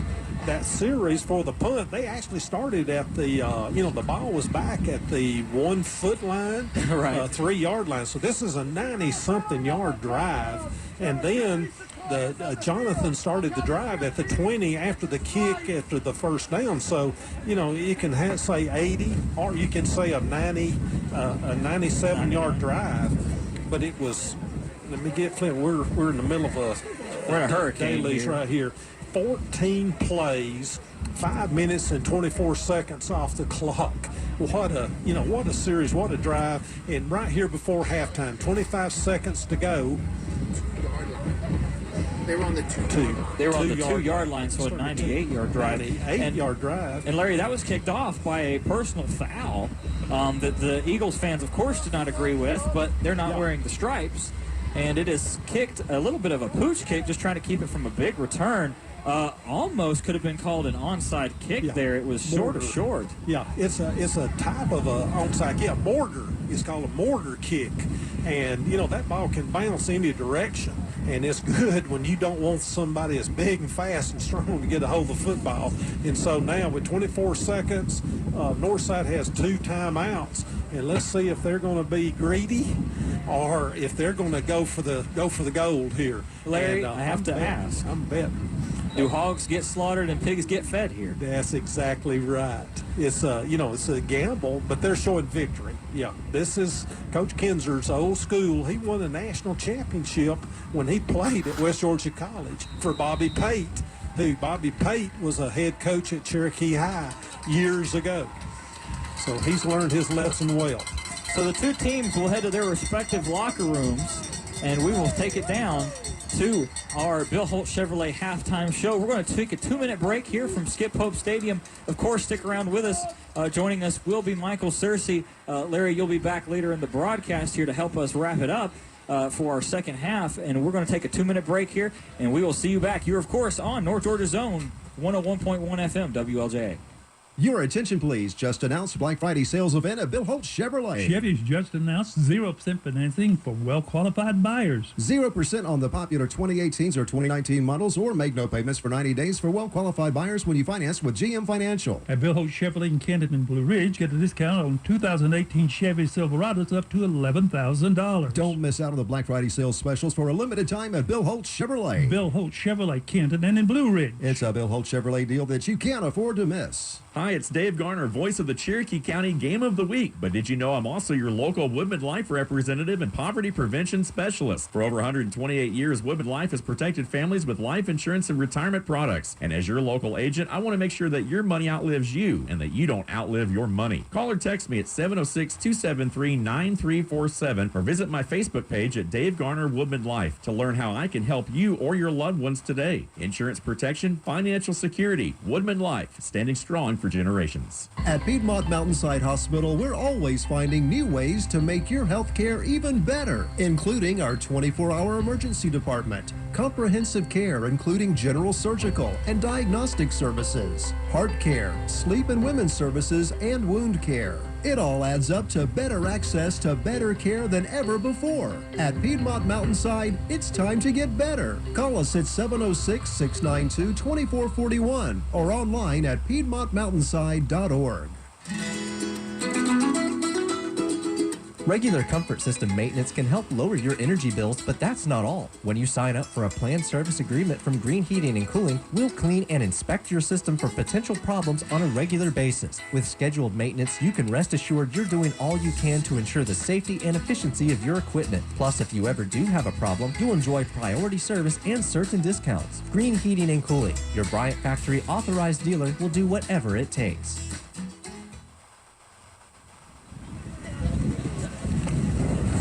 We're back here from Skip Pope Stadium for our Bill Holt Chevrolet halftime show. I am joined by our own Michael Searcy. Mike, what are your impressions so far of this game, of this horrible weather game, but we're glad to be here nonetheless. We are very glad to be here, and I tell you what, this is probably the most inclement weather that I've ever had the pleasure of being a part of tonight.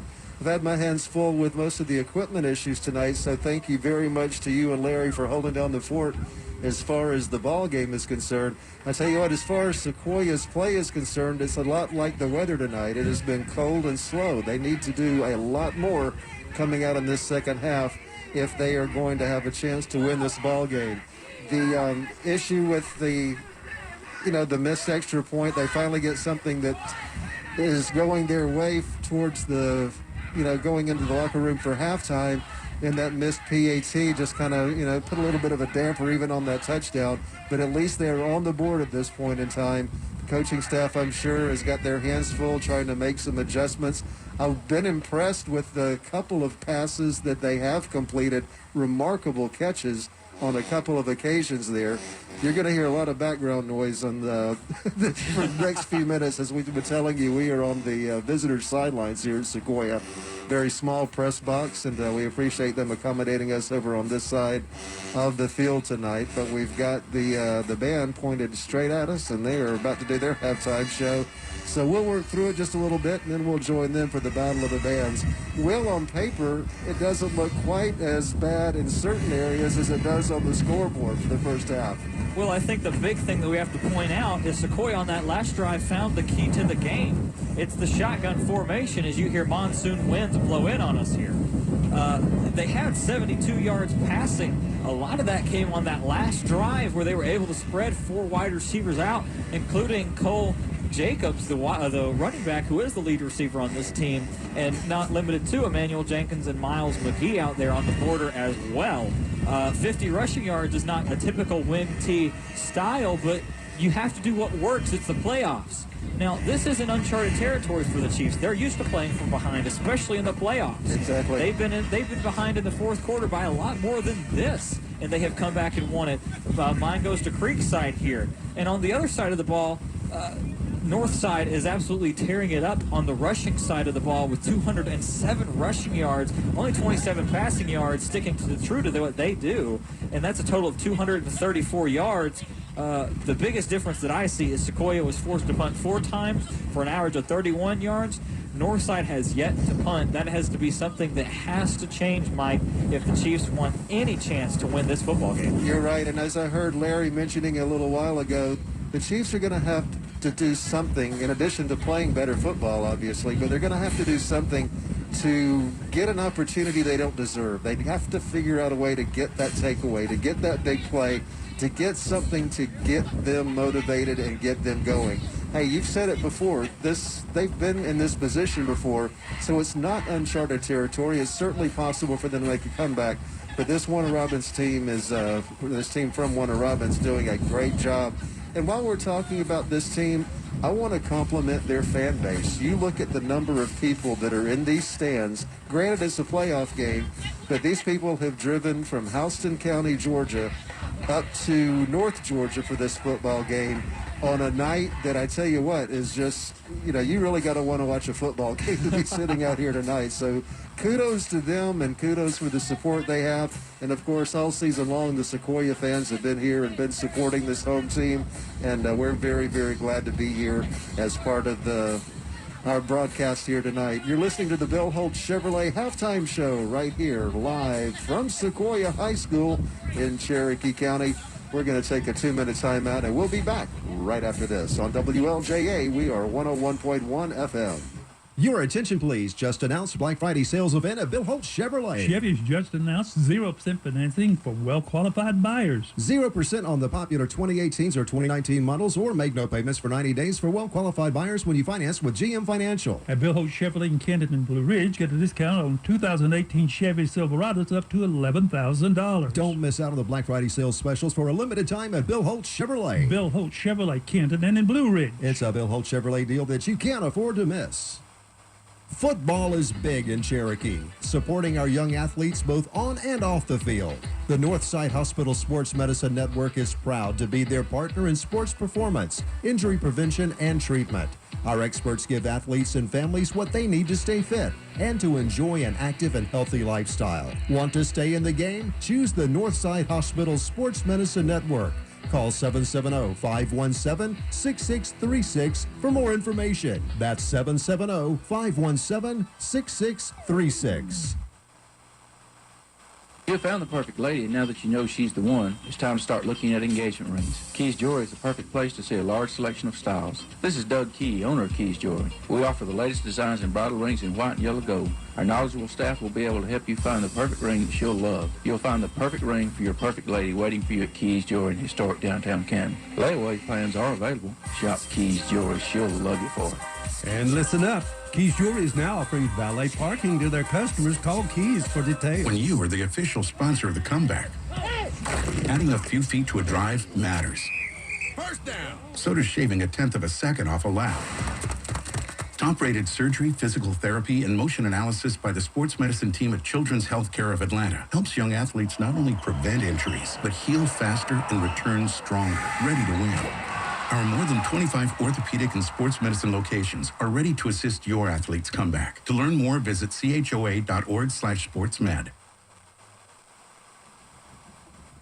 And we're back live from Sequoyah High School. It is the playoffs on a Friday night here in a rainy North Georgia.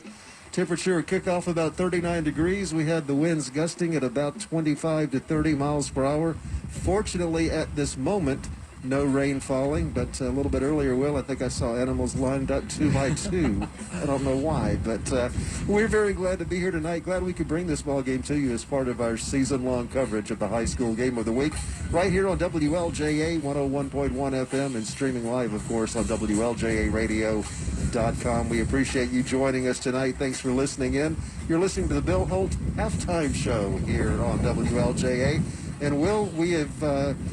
we're down to 2 Cherokee County teams remaining in the playoffs right now. Of course, here at Sequoyah. Sequoyah has their work cut out for them in the second half if they wish to play another Friday night this season. Another Cherokee County school that we've been following this year and quite proud of as well. And that is those Creekview Grizzlies. They are down in Lee County tonight. How are things going for them? We'll get to that in just a minute, my friend. First, we have to say a great big thank you to our friends at GHSA Broadcasting for allowing us to broadcast this game to you. Of course, all of the high school football games that are playoff sanctioned are through the GHSA when they give us broadcasting rights, and they have asked us to read this small message for you here on air. The Georgia High School Association is a voluntary nonprofit organization comprised of over 450 public and private schools. The GHSA administers regulations for region and state competition in 18 sports and 2 activities. Founded in 1908, the GHSA strives to promote good sportsmanship, participant safety, and fair play among its member schools. For more information, please visit ghsa.net. Follow GHSA on Twitter, Facebook, Instagram, and YouTube at Official GHSA. The Georgia High School Association would like to thank its corporate partners for their valuable support of high school athletic and activities. Georgia Farm Bureau Insurance, Georgia Electric Membership Corporation, U.S. Army, Gatorade, Wilson, the Atlanta Hawks, Mizuno, EasyGo, Sports Medicine South, Atlanta Track Club, NFHS Network, Regions Bank, and Georgia Public Broadcasting. Mike, going into halftime, the score of our Lee County Creekview game is 14-7. The Grizzlies down by 7 points. Creekview, have to be honest, surprising a lot of people by holding Lee County to only 14 points. Of course, Coach Adam Carter, coming from Valdosta, knows defense, and I'm sure he spent plenty of sleepless nights thinking about that Lee County team and drawing up a little bit of an extra plan. So we'll see where the halftime adjustments lead them, but we will take a look in on the 6A State Football Championship bracket. Of course, our score here is 23-6 on the Bill Holt Chevrolet halftime show. Northside Warner Robins being the 3rd seed visiting us out of the Region 1.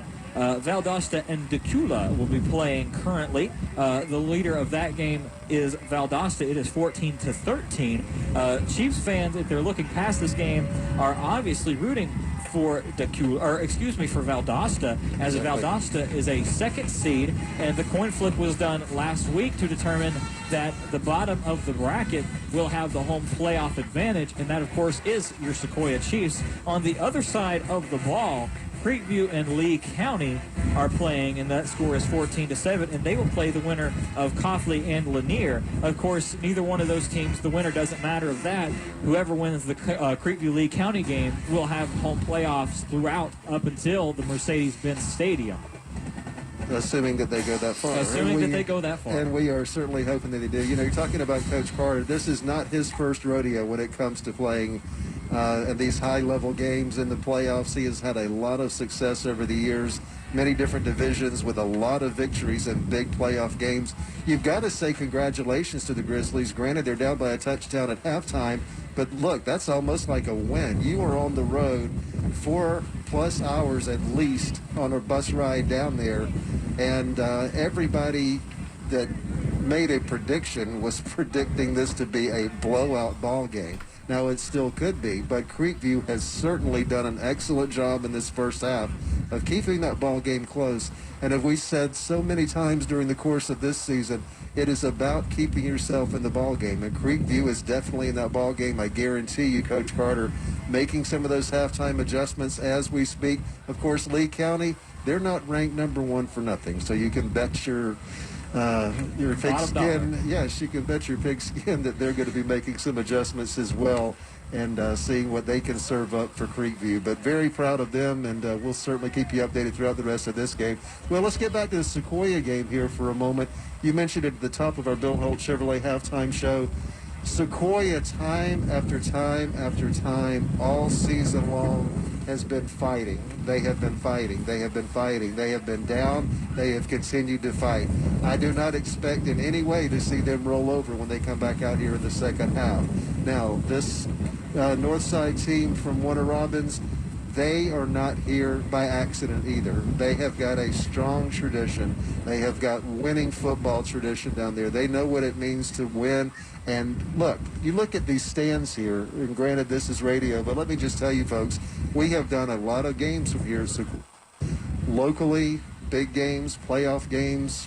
I've never seen an opposing crowd this large follow a football team, especially from Middle Georgia, particularly on a night like this. So we've got a lot of good football to come, and looking forward to that second half. Hopefully Sequoyah can get it together and pull out yet another come-from-behind victory here in this campaign. We're just rooting for not overtime, given the weather.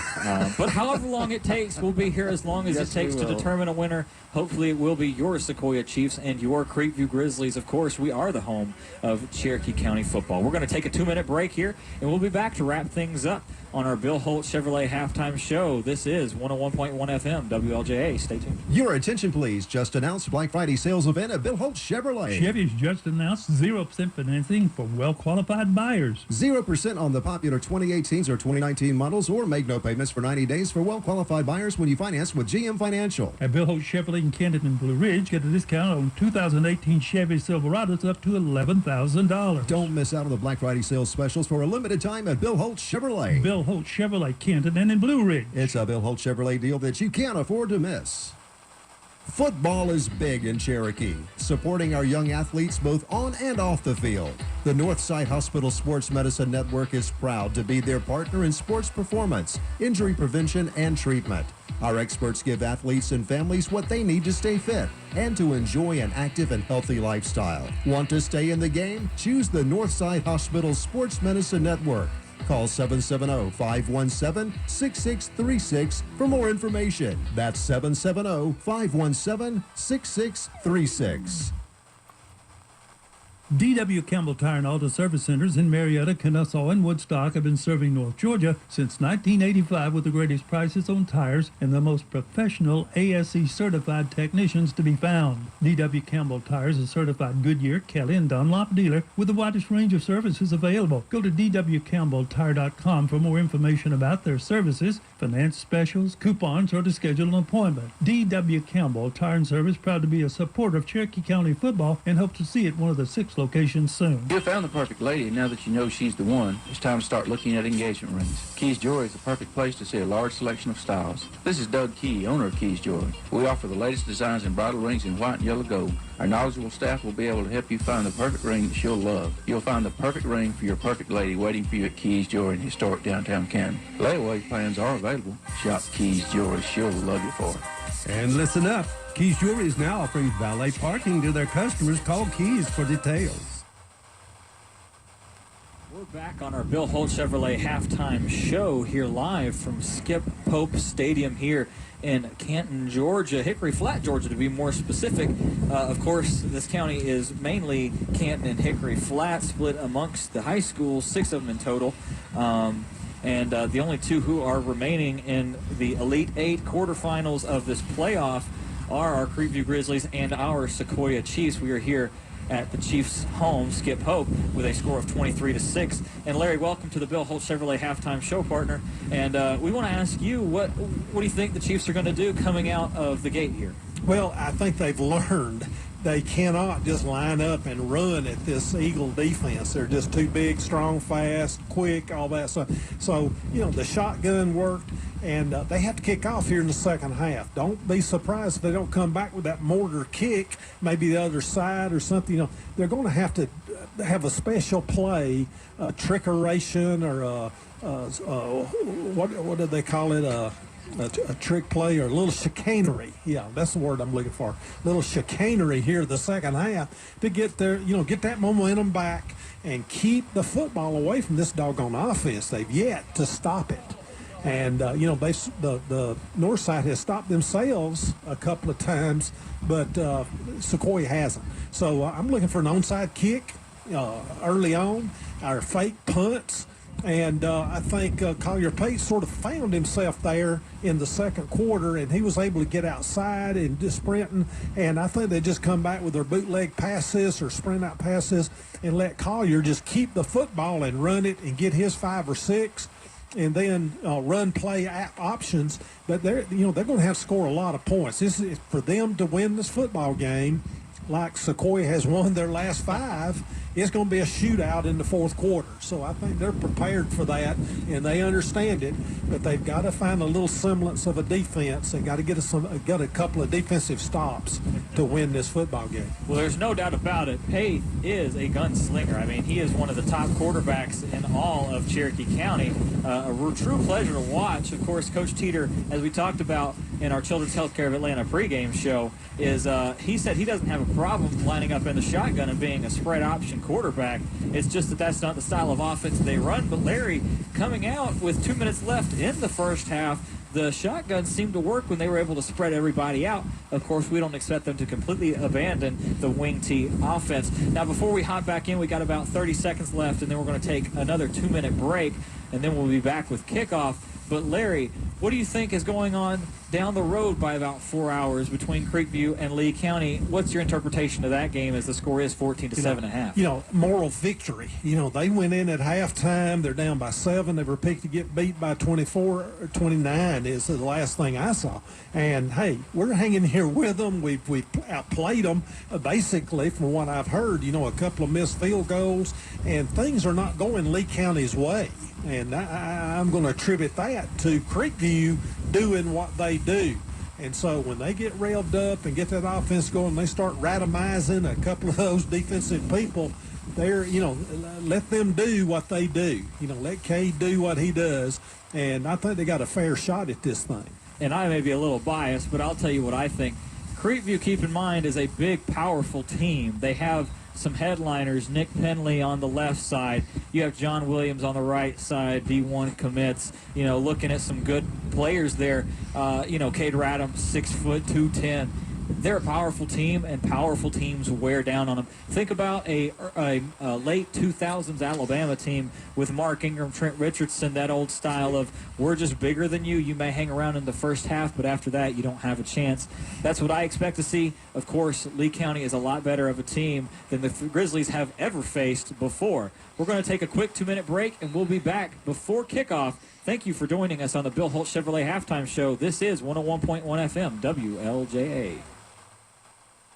Your attention, please. Just announced Black Friday sales event at Bill Holt Chevrolet. Chevy's just announced 0% financing for well-qualified buyers. 0% on the popular 2018s or 2019 models, or make no payments for 90 days for well-qualified buyers when you finance with GM Financial. At Bill Holt Chevrolet in Canton and Blue Ridge, get a discount on 2018 Chevy Silverados up to $11,000. Don't miss out on the Black Friday sales specials for a limited time at Bill Holt Chevrolet. Bill Holt Chevrolet, Canton and in Blue Ridge. It's a Bill Holt Chevrolet deal that you can't afford to miss. D.W. Campbell Tire and Auto Service Centers in Marietta, Kennesaw, and Woodstock have been serving North Georgia since 1985 with the greatest prices on tires and the most professional ASE-certified technicians to be found. D.W. Campbell Tire is a certified Goodyear, Kelly, and Dunlop dealer with the widest range of services available. Go to dwcampbelltire.com for more information about their services, finance specials, coupons, or to schedule an appointment. D.W. Campbell Tire and Service, proud to be a supporter of Cherokee County football and hope to see it one of the 6 locations soon.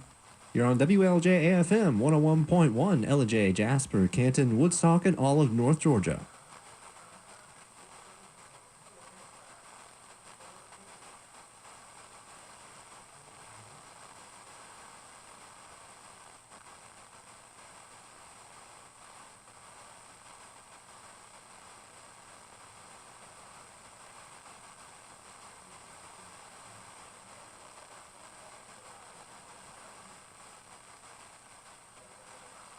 And we'll come right back to the game here in just a moment.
And we have run into a few technical difficulties with the game as of right now. We are working diligently to get it back going. As for right now, we're going to continue with a little bit of instrumental music for you. Keep it right here to WLJA FM 101.1. We'll get back to the game shortly.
And we apologize about that, but it seems we've got everything back up and running. Here's Will Cooper at Sequoyah game. Down at the moment, we're working on getting it back. We will keep you updated on that. Right now, the Chiefs just intercepted the ball, and they have it on the Eagles' 40-yard line. Adam Da Silva was the interceptor of the ball. Unfortunately for the Chiefs, it is third down and about 9 here now. A backwards. They will have to do a little bit of catch-up here as they're behind the Chiefs.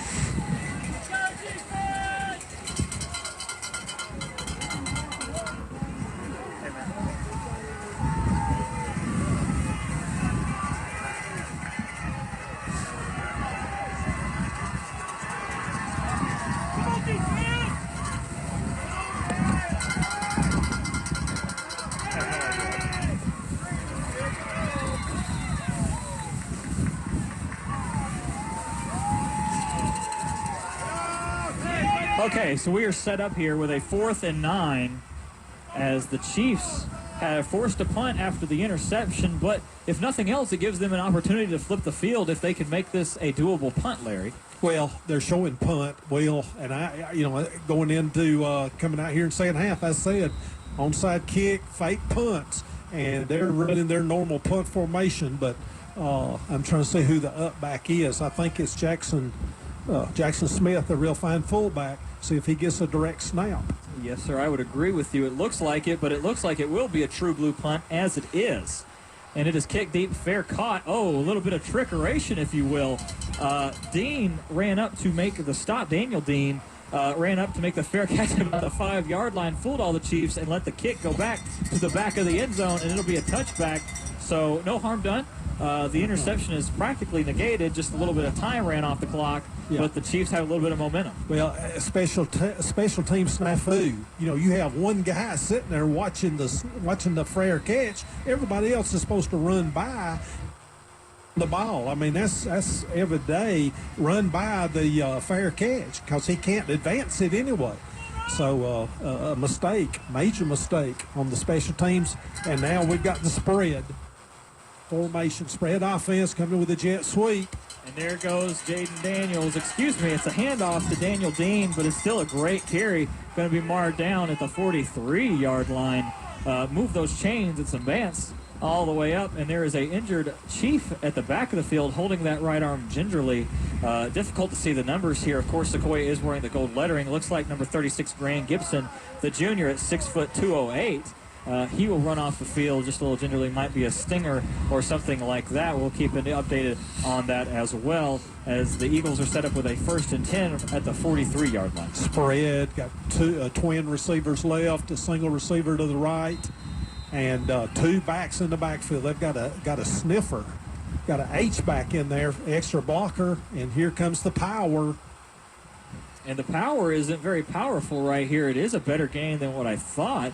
A generous spot, if you will, marked up about 3 yards further. It'll bring up 2nd and 7 at the 45-yard line, almost across midfield. Fake the back wide, and the quarterback keeps the ball up the middle, and the sniffer, the H-back, and the pulling guard lead up in the hole, isolating on the linebacker, Zasava, and he stacked it up pretty good. The clock kicks down under 9 minutes here in the third quarter. We'll keep you updated on the Creekview score as well. Here's the handoff. Huge run for Zachary Hill. It's going to be bounced out to the opposite side, moves across the midfield, and as Michael Searcy would call it, the 51-yard line as they move into Chiefs territory at the 49. Yeah, that's Hill is their 4th team running back. Their first 2 are out of the season with injuries, and so they're digging deep for their running backs. But their speed on the edge is just, it's just so, over-commanded. We'll see what is able to do here as Jaden Daniels is back in the shotgun. A signal beforehand. Looks like a timeout was called by Northside. turns around and is not happy with his offensive coordinator as the coach, and they'll take a minute to talk about it. Larry, we have a small update on the Creekview-Lee County game. Creekview fumbled the ball on their own 22-yard line. Lee County recovered, so they are set up to score here. We will see what that Creekview defense is capable of, as they're going to be tested at the beginning, and of course that's not the hope that we started for those Grizzlies. Yeah, and points are going to be hard to come by. This is Lee County, #1 defense in the state of Georgia. Three points a game, so points are going to be hard to come by. Cannot give up a big lead. The clock was running down. They had Northside had to call timeout because they were going to get a delay a game. And so they burned an important, you don't want to waste timeouts, offense or defense, and that's a waste right there. 3rd and short, got to get the play in, got to get it called, got to get to the line of scrimmage a little faster. So plays into the hands of the Chiefs, and they got to see the formation. And let's see if they can adjust their defense accordingly. And right here, right now, big. Sequoyah in their black pants and their gray tops and the black helmets with the gold stripes. It's definitely Black Friday. That's nationwide. Exactly right. It's a fake jet sweep, and it's a run up the middle with Zachary Hill. It's not going to be enough for a first down.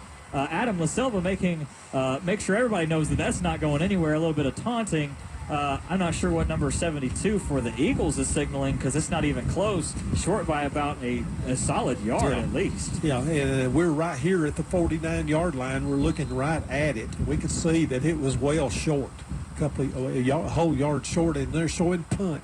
Really fine punter, DJ Munson. 42-point yard. High snap. Look out. He has to eat it. Oh. He's going to make a little bit of room here. A good block on, but he is blown up back there. A huge turn for the Chiefs. The Eagles are kind of shooting themselves in the foot here, Larry. A bobbled snap was taken all the way back, had him stopped dead for rights at the 35-yard line, but continued to fight and carried it back up to the 40. So the Chiefs will have it in positive territory, but can they do anything with it? Second series that the Chiefs have had it in the positive area on the north side side of the 50. They've got to come away with points. They squandered an opportunity in the first series. Here's the second series. See if they go to the spread formation. See if they remember, some success in the first half. See if they go to the spread, and they're showing wing T. Unbalanced line, though. They are using the unbalanced line. Which worked for them very well at the end of the first quarter, kind of abandoned it. A little bit of motion there, but it is a pass, a drop-back pass. Has a man deep. It's Miles McGee, just overthrows him. Looking for a flag. I think it was an uncatchable ball, and the referees will agree on that call. Yeah, and if it was catchable, I think they would have called it. Just their feet got tangled up. And both the receiver and the DB went down like the play call. Going for it, hit a home run on the first play. And this secondary, they're experienced and they're athletic. They're hard to beat deep, and they had great coverage on all the receivers. So they were looking for it. And we're coming back to the same formation, unbalanced line right, double slots. Wing T formation, turns around, fakes the handoff. It's another drop back pass, has to get rid of it, loads it deep.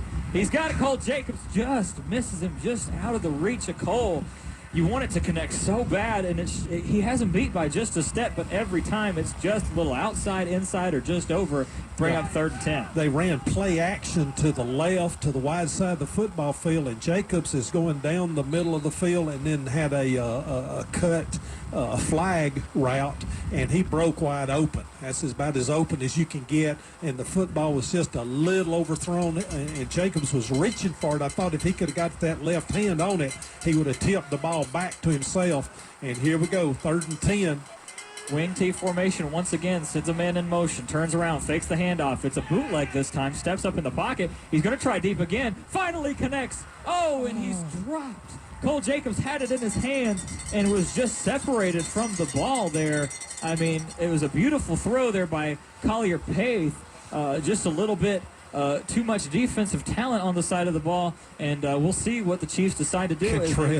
Contrez Anthony Will, 5'11", 175-pound defensive back. He was right in his back pocket, and right at the last second, he just reached in and slapped the ball away. They're showing punt, and I'm still not convinced that they want to punt the football here. It's 4th and 10 at their own 40. And there's the snapback, and it will be a punt. It's a good punt, high and up. Neal will try the little trickery again, but it's going to be caught and downed at about the 17-yard line. And, Larry, we are going to keep the action here. We do have an update on the Creekview-Lee County game. Lee County did take full advantage of that turnover mistake by Creekview, and it is a 21-7 ball game for Lee County. We will keep you updated on that as we are keeping a close eye on that game as the two undefeateds clash head-to-head in Albany. But here we are. Our Northside Hospital Cherokee scoreboard update is 23-6. The Eagles are on top of the Sequoyah Chiefs, but the Chiefs defense standing stout. We'll see what they're able to do here. Jaden Daniels, at quarterback, takes the handoff, fakes it, and he's going to actually hand it off this time. Tries to make a jump, but it's cut down that time. Maybe back to the original line of scrimmage, and maybe a gain of a yard. Hard to see. And there's going to be a flag there, probably going to go against Northside for a little bit of a personal foul. Some pushing and shoving going on. We'll see what happens. Big situation. Anytime you can get a big play on first down, and now a penalty, and I'm assuming it was a dead ball foul because of the flag came out so late. It may be a second down. They're calling it on Northside. And I think that's the right call, Larry. And the reason that I say that is that number 24 for the Chiefs, let's see if we can, Christian Kirby, the outside linebacker, went flying about 5 seconds after the ball was blown dead. So it will be a half the distance to the goal penalty, as it is within the 20. Northside fans not happy with the call. I thought it was pretty obvious, but we will see what Northside can do with it. It is 2nd and 20. So there is, second down, Will. It was a dead ball foul, so it counts as second down. So it's 2nd and 20. Major mistake from the Eagles, and they're coming out here second half a little bit lethargic to what's going on, and another run play for naught. 3rd and 20. So going to get an opportunity to block a punt down here. So I think it is a chance for some special teams trickeration and block a punt. Well, don't write out this Eagles offense yet. They have converted plenty of these 3rd and 20 plays, although the official mark is 3rd and 19, I guess, of a gain of a yard, if you want to be picky about it. We will see what they do. Most likely will be a Jaden Daniels play all the way. Yeah, screen or draw. Everybody stay home. Let's see what they do. It's turned around, and it's just a straight handoff. That's not going anywhere. The Chiefs are just angry. And they're playing angry, and they're playing with a little bit of confidence. Adam LaSilva once again getting up and signaling to his crowd to get them a little fire here to keep them warm through this cold night here and rainy night in North Georgia. And the Eagles are forced to punt, Larry. Yeah, I think Northside at halftime sort of counted this thing as won, and coaches know better. But the players, it's hard to convince them that they're not going to score 23 points a quarter. So let's see. They're coming after it. High snap. And he gets it away cleanly. It's going to be a short punt, still rolling. And it's going to be finally tapped down at about the Eagles' 47-yard line, 48-yard line. So the Chiefs will have, once again, good field position, but we are going to have to see what they are capable of doing with this field position. Yeah, that's actually the first punt that Northside has been able to get off. Remember, the last one, he was not able to punt it. And so 3 opportunities for Sequoyah to have football in great field position. They've got to put together some continuity here and get points. 5:18 to go in the third quarter. Touchdown here is tantamount to winning this football game. Wing T formation. It's a pitch all the way. It's to DJ King out on the far corner. He's met by a crowd of Eagles. Going to be knocked back, maybe back to the original line of scrimmage. The 5'10", 160-pound wingback, who also plays point guard for the Chiefs, is one of those true dual athletes playing both sports and playing them well. Boot. look for them to come with a boot pass, let Collier Pate get on the edge and just run for the first down or run throw option for Collier Pate. That's been the success they've had. They've gotten away from frogging and bringing the unbalanced line and their I formation. So now they're going back to that I formation, Will. I formation, one wide receiver at the top. It's a pitch once again. It's a flea flicker. DJ King should get a penalty down there. It's bobbled, and it's almost intercepted. To be quite frank with you, I'm surprised there wasn't a roughing the passer call, and also surprised that it wasn't intercepted on the Northside end. Fell right on his shoulder pad, dropped, and then another Northside defender ran under to make the catch and was unable to do that as well. Bad, it's just bad weather conditions for a trick play when you're doing a pitch and a halfback pass. It just, it's hard conditions for someone that's not used to throwing the football to throw it. Very, very fortunate it was not intercepted. Massive respect for the attempt. 3rd and 9, and I think they're in 4-down territory again. And they're back to the shotgun, which worked for them at the end of the first half. Collier rolling out, has to get rid of it, escapes the sack, and it's bobbled but will be incomplete. Could have been a catch, but he was out of bounds. He did maintain possession of it, and this will bring up 4th and 9. So as Coach Prather just said, most likely 4-down territory. We'll see what the Chiefs elect to do. And they're showing punt. They're going to continue. 4 minutes is still a lot of time in the game, Will, with 4 minutes, 22 seconds here in the third quarter. But it's another opportunity squandered. Couldn't get a first down in this series. They're just hunting. This defense is so quick, so big, so fast, so quick, and showing punt. As the Chiefs are set to punt, Daniel Neal is the lone return man in the back of the punt formation. The Eagles aren't buying it, playing a bit of a safety coverage, and it's a little bit of a bootleg punt. It takes a really good bounce, though. It's going to be still bouncing, turns around, makes the C, and it's finally scooped up at about the 14-yard line. The Eagles not given anything. So they're playing for air. They want Northside to make the big mistake here. They've had the interception. It's time for a fumble, some type of miscue. They've come close to blocking 2 punts. So big opportunities. Cannot let them flip the field. No long runs, no long passes here. They're showing a tight formation, showing a jet motion. And they do indeed take it. And Jaden Daniels back up the middle, and that's a huge hole. And finally a little bit of offensive success for the Eagles, going back to what worked for them, which was the quarterback draws and the quarterback fakes. And that's a 1st and 10. Move those chains out to about the 29-yard line. Quarterback keep about 16 yards. You have to have a couple of guys, the backside safety, backside defensive end, maybe the backside linebacker even. You need 2-3 guys to sit and wait on that fake. That's the basis of their offense. Jaden Daniels sends a man in middle. That man in motion is Nathan Deal. And Deal is on the outside, tripped up. Wasn't actually a tackle. The cornerback, number 24, that's Christian Kirby II. The linebacker was pushed back into him, and he just kind of tripped over his foot. So a lucky play there, bring up 2nd and about 7. Still waiting on the air. They've played this whole ball game with one interception, one mistake. Sequoyah will have to capitalize eventually on one of these mistakes, you have to think or hope, and we will see what the Chiefs are able to do. Daniel sends a man in motion, turns around. It's going to be a fake once again. The quarterback keeps it. Not going to be for much. Maybe a gain of about 3. Yeah. Defensive end stayed at home and made the tackle on the quarterback. When the motion goes past you, you're not going to catch him. So you might as well crash down and make the tackle on the quarterback, because he's going to keep it occasionally. And that's who the quarterback is reading. If you're crashing down, his read is to give. And, he's gambling that you're not going to come off on him.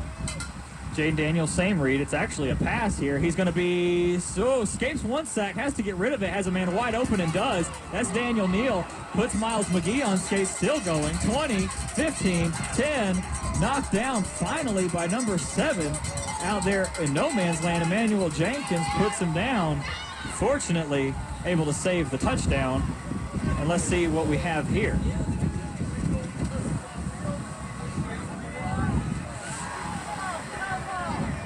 Officials are meeting. Legal, ineligible man downfield. Quite often happens with these Eagles when they run this run-pass option, as that one clearly was. Some people say it's cheating to even run it because the linemen have to move 5 yards down the field, which is beyond the line that they are allowed to on a pass block. As they're trying to block for the run, it's hard for them to stop, and that's going to bring it back, Larry. Big play. Maybe this is the play. Maybe this is the mistake we've been waiting on. Sequoyah is averaging 1.5 yards per rush. Northside is averaging 10.4 per rush. Every time they rush the football, Northside's getting a first down. Every time Sequoyah runs the football, they're gaining 1.5 yards. This is, first down success. It's big to their to the score here. 23-6 with 2 minutes to go in the third quarter, and that penalty brings it back to 3rd and 9. Football is at the Northside 35-yard line. Chiefs are looking for some safety help over the top at the 2 wide receivers. They get it. It's Trips. Number 18 makes the catch, and he is stuffed immediately. What a stop by number 10 for the Chiefs. The stop right there is DJ King, the wide back that we talk about, the wing back, for the offense. He runs up, makes the defensive stop, and the Chiefs do take advantage of it as far as this goes. It's a loss of about 2, bring up 4th and 11 as the clock ticks under 2 minutes here in the third quarter. And 10, I would rush 10, Will. The situation, bad snaps, high snaps, hard for the punter to catch it. Bring 10 and contain it and low snap. Great punt. And we got a fair catch, Sequoyah. And McGee was back with the fair catch, and we will keep the action here for you. No score update yet for the Grizzlies or Lee County. That score still remains 21-7 on our Northside Hospital Cherokee scoreboard update. Our score here is 23-6 with 1:20 left to play in the third. And Larry, you have to think the Chiefs are going to have to abandon the run game as time is running down and try and find some options in the passing game that they had at the end of the first half. They had some momentum there in early in the third quarter, and they just could not find a way. But now with 1:20, third quarter, you're down 23-6. You've got to create your own momentum. So reverses, the Sally, inside reverse, boots, let the quarterback get on the edge. And here we go, another pass. Got a little screen. Fake pitch, screen, intercepted. And that's a huge loss for the Chiefs. The pass was intended for the fullback, and that was simply intercepted. Paith, just did not see the man. Released it too early. And, it's bad news bears for the Chiefs as the Eagles will be set up on the 30-yard line, primed for scoring position well within field goal range. Middle screen on first down, you're averaging a yard per carry on rushing. So a middle screen, which you have passed on first down a few times, great play call. It's just the defensive lineman read it immediately, and he just squatted. He just sat down right there in the middle of the field, and when the pass was thrown, he jumped, and the ball was right above his head. Great interception. Daniels taking over, brings a little corner pressure, has a man wide open, and the flag is thrown. Pretty obvious there. Number 7 for the Chiefs, Emmanuel Jenkins, the senior 6'1", 193, 3-star recruit, has some offers from Tech, West Virginia, and Appalachian State. Pretty egregious pass interference call there. He is in the huddle with the refs trying to figure out what's going to be said or what's going to be done. Not exactly sure what the meeting is about. And it is a holding call, which will bring an automatic first down. You coach your defensive backs, especially your corners, when it's a stop and go. and the quarterback sort of had a little pump, and they were going to go deep behind him, and you teach the defensive back to go through the receiver, you'd rather have a 10-yard penalty as opposed to a 40-yard touchdown pass. So you teach the defensive back to go through the receiver so that you can play the deep route and the short route, because they're in man. He's out here on an island by himself playing man coverage, and he got caught.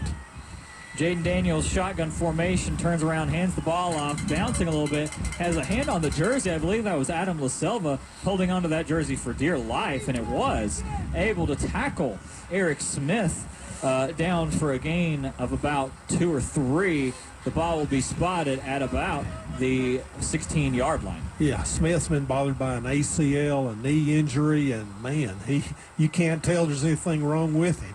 He's a physical specimen out there, quick as a cat, and in the backfield. Jaden Daniels, the fans here screaming more cowbell, sends a man in motion, turns around, hands it off right there. Big hole, still driving, finally wrapped up by number 10. DJ King, once again, the free safety coming up to make the stop, acting almost as a linebacker, loading the box against these Eagles right now. And the Chiefs will bring up a third and about 2. Yeah, and quarter wheel. So we will take a 1-minute timeout here, and we will be back to cover the final quarter of our Cherokee County Game of the Week. We're on WLJA. There's been so much talk about distracted driving, you're probably sick of hearing about it. Well, we'd rather you be sick of hearing about it than lose your life doing it. The caring staff with Sosby Funeral Home in Canton reminds you that we all have to go sometime, but don't rush it. Wait your turn and don't drive distracted. Keep your hands on the wheel, your eyes on the road, and make sure you stay alert and arrive alive. Drive safely and help us protect our teens. They're the only future we've got. Brought to you by Sosby Funeral Home, honoring life from 191 Jarvis Street in Canton. Regular comfort system maintenance can help lower your energy bills, but that's not all. When you sign up for a planned service agreement from Green Heating and Cooling, we'll clean and inspect your system for potential problems on a regular basis. With scheduled maintenance, you can rest assured you're doing all you can to ensure the safety and efficiency of your equipment. Plus, if you ever do have a problem, you'll enjoy priority service and certain discounts. Green Heating and Cooling, your Bryant Factory authorized dealer, will do whatever it takes.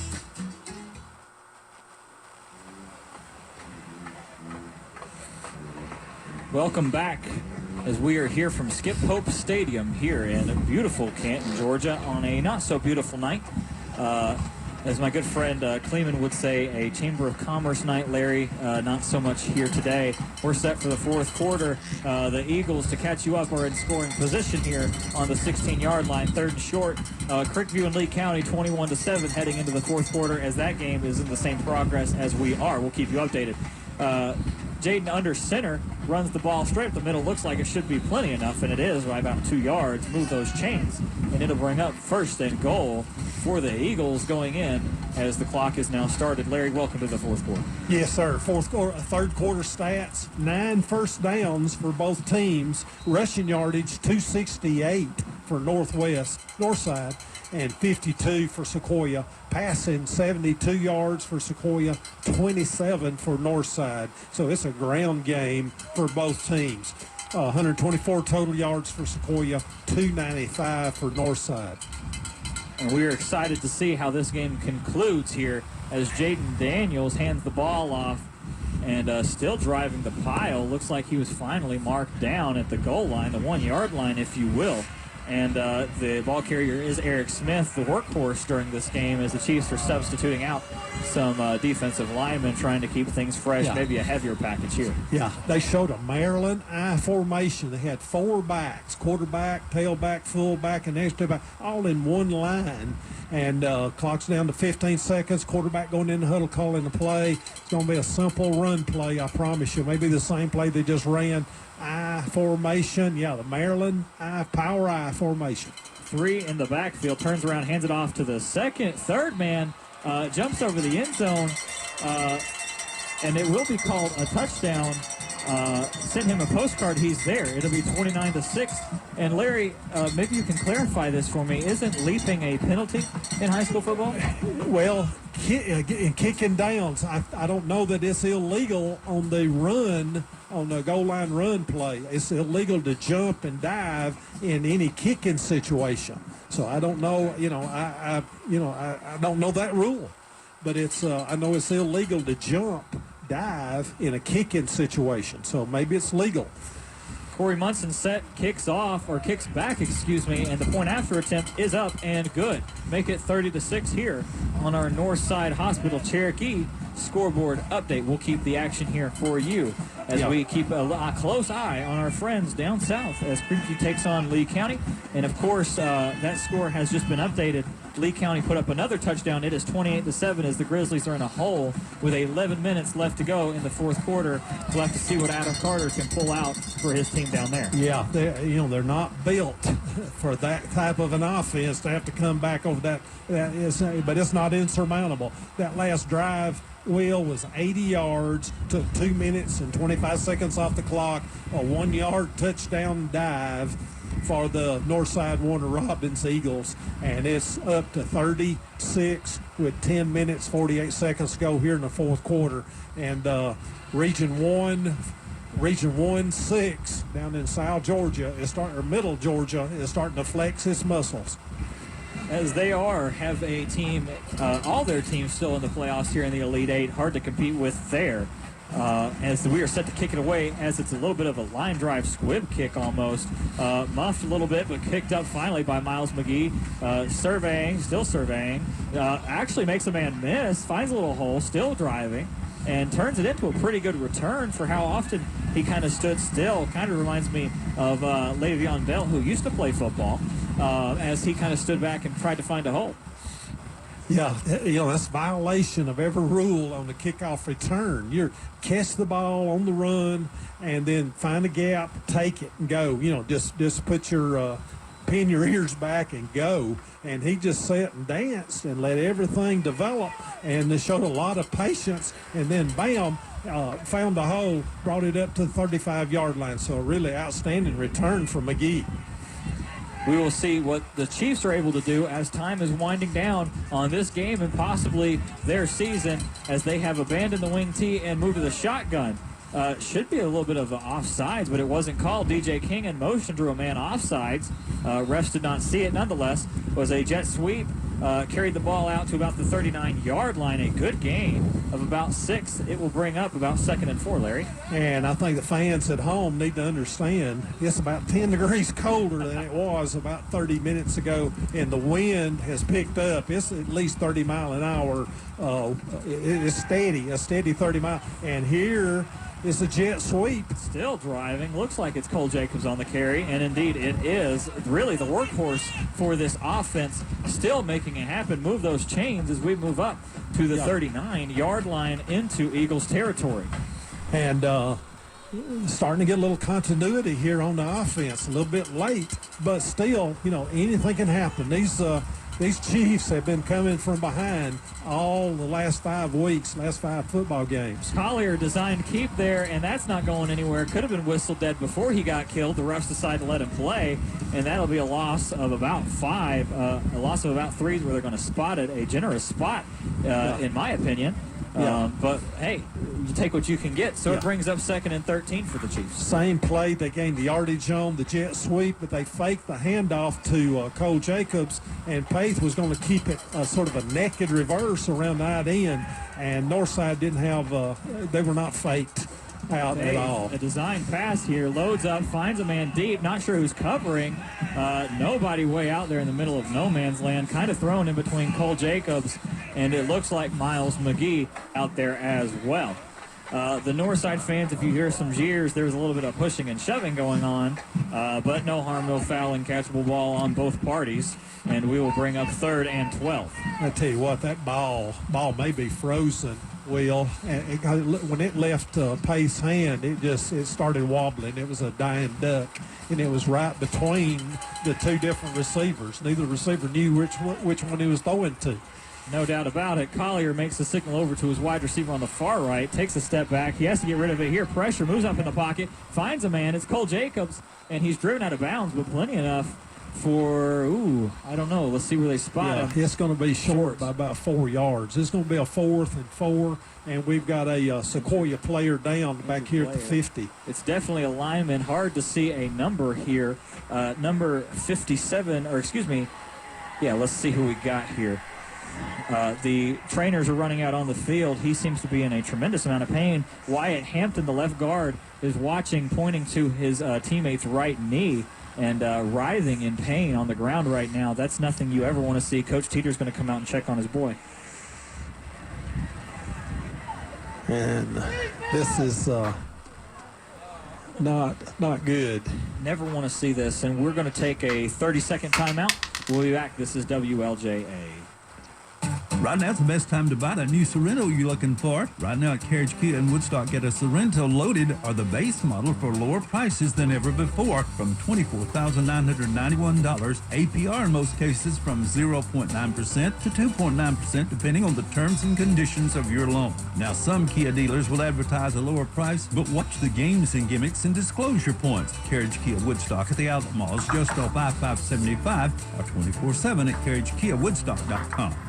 Hi, it's Dave Garner, voice of the Cherokee County Game of the Week. But did you know I'm also your local Woodman Life representative and poverty prevention specialist? For over 128 years, Woodman Life has protected families with life insurance and retirement products. And as your local agent, I want to make sure that your money outlives you and that you don't outlive your money. Call or text me at 706-273-9347 or visit my Facebook page at Dave Garner Woodman Life to learn how I can help you or your loved ones today. Insurance protection, financial security, Woodman Life, standing strong for generations.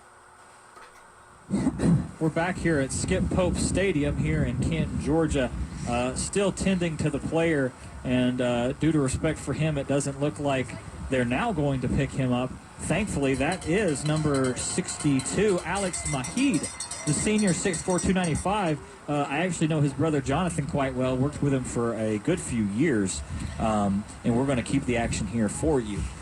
So, of course, our thoughts and prayers are with him, putting no weight on that leg as he walks off. We never want to speculate, but we will. Seems like that he might have had a twisted knee or something like that. Hopefully it's nothing too serious. Hopefully the tendons in there are all okay, and the Chiefs are set back to take over. And this is a 4th and 4, Larry. Yeah, and they got to go for it. 30-6, 24-point spread. They're going for it here on 4th down. Spread formation, shotgun. And they do. And they get rid of it, and it's caught over on the far side. That's going to be enough for a first down. Move those chains. Having a hard time seeing who made the catch. Let's see. Got running King. out.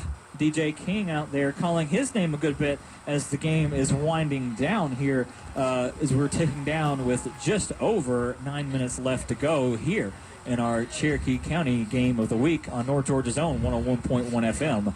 WLJA. They were in a spread formation. King ran an out route about 8 yards, and it's just 7-on-7 passing league. Just great timing. Worked beautifully. Collier back in the shotgun. Is going to have to get rid of it. Oh, he's stripped. The Chiefs fall on it. Damage control is done. Was recovered by number 56, the right guard, Connor Johnston, 5'10", 220 junior. Heads up play there. Collier was looking for room, didn't have it. Stripped from behind, and it's a loss of yardage, but it's luckily not a loss of possession, as the Chiefs will be set up on a 2nd and about 13. Yeah, the coverage, this secondary is just so well coached, and athletes. They're able to man up on the receivers, and this just blanketing the receivers. Collier passed to DJ King out there on the flat. A good pitch and catch. And it's a short gain, though, only of about 3 yards. Yeah. And it'll bring up 3rd and 11. 3rd and 11, Will. It's just, they're just not eating. They're just, they're playing man coverage. The linebackers underneath having zones. And they're just, they're giving them that 4 or 5 yards with a 24-point lead. And they're just not able to break through this secondary. They're just the strength of this team. Coach Kinzer said the strength of the team of this 5 experienced defensive backs. And it's going to be a false start here. Things go from bad to worse for the Chiefs as the looks like the backup left tackle moved there, having a hard time seeing his number. But the Chiefs will be moved back 5 yards, and the clock is just over 8 minutes here as our Northside Hospital Cherokee scoreboard update lists that the score is 30-6. And also on the Northside Hospital Cherokee scoreboard update, Creekview and Lee County. Lee County has taken a commanding lead. That game is 35-7 with 8 minutes left to go. Man, that Maxwell, the Maxwell predictions. It's amazing how close that computer. You got a really good computer program, and there's the bomb. And that's got to be a pass interference call there. It comes in finally, very late. You hear some, if you will, ignorant fans arguing that call. I mean, it tackles the man. What do you want him to do?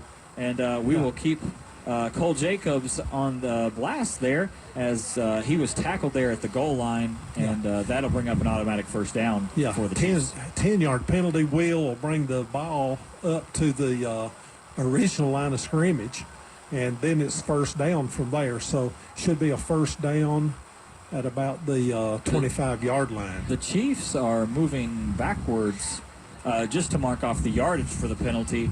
As Larry said, it was a 15-yard a 15-yard pass interference call, but it is a automatic first down.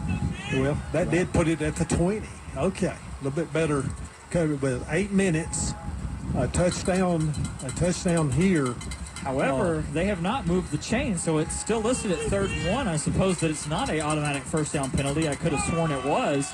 But nonetheless, it's 3rd and 1. Paith back in the shotgun, pressure already coming, gets rid of it, and it's dropped over the middle by number 7. That is Emmanuel Jenkins, the 3-star recruit for Georgia Tech, West Virginia, and Appalachian State, Larry. And so a 4th down. So the crucial 4th down here. 4th and 1 at the 20-yard line. See if they run a quarterback dive, fullback dive here. Belly play. They normally run belly right. And they're back in the shotgun. For 4th and 1, wouldn't be surprised to see a handoff here to the fullback Jackson Smith. It's a snap. Paith already in trouble. Got to get rid of it. Lobs it. And there's nobody even in the zip code. And this is bad news for the Chiefs as they will turn the ball over on downs. Yeah. You know, the NFL always has quarterback under center at least half the time. So that sort of tells you why there's just a bad snap on 4th and short, and you're sunk. So, you've got to be able to go up under center and make those 4th down plays. And now we're going to get a lesson in the basic run plays of Northside Warner Robins. They're going to run this clock as much as they can run it. Going to get a big dose of their power running game. And don't be surprised if Jaden Daniel, their quarterback, doesn't come out the back door here in just a second. That carry was by Eric Smith out of the backfield. We've been mentioning his name a lot. Not a gain of much, but they are here in clock-burning mode as the clock ticks down below 8 minutes.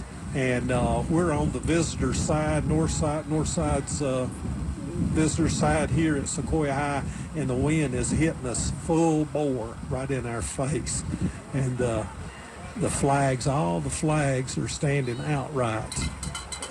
A very cold and windy night here in North Georgia, but nonetheless, we are glad to be here. Shotgun formation. Jaden fakes the handoff. It's kept up the middle, breaks a tackle, still dragging some people.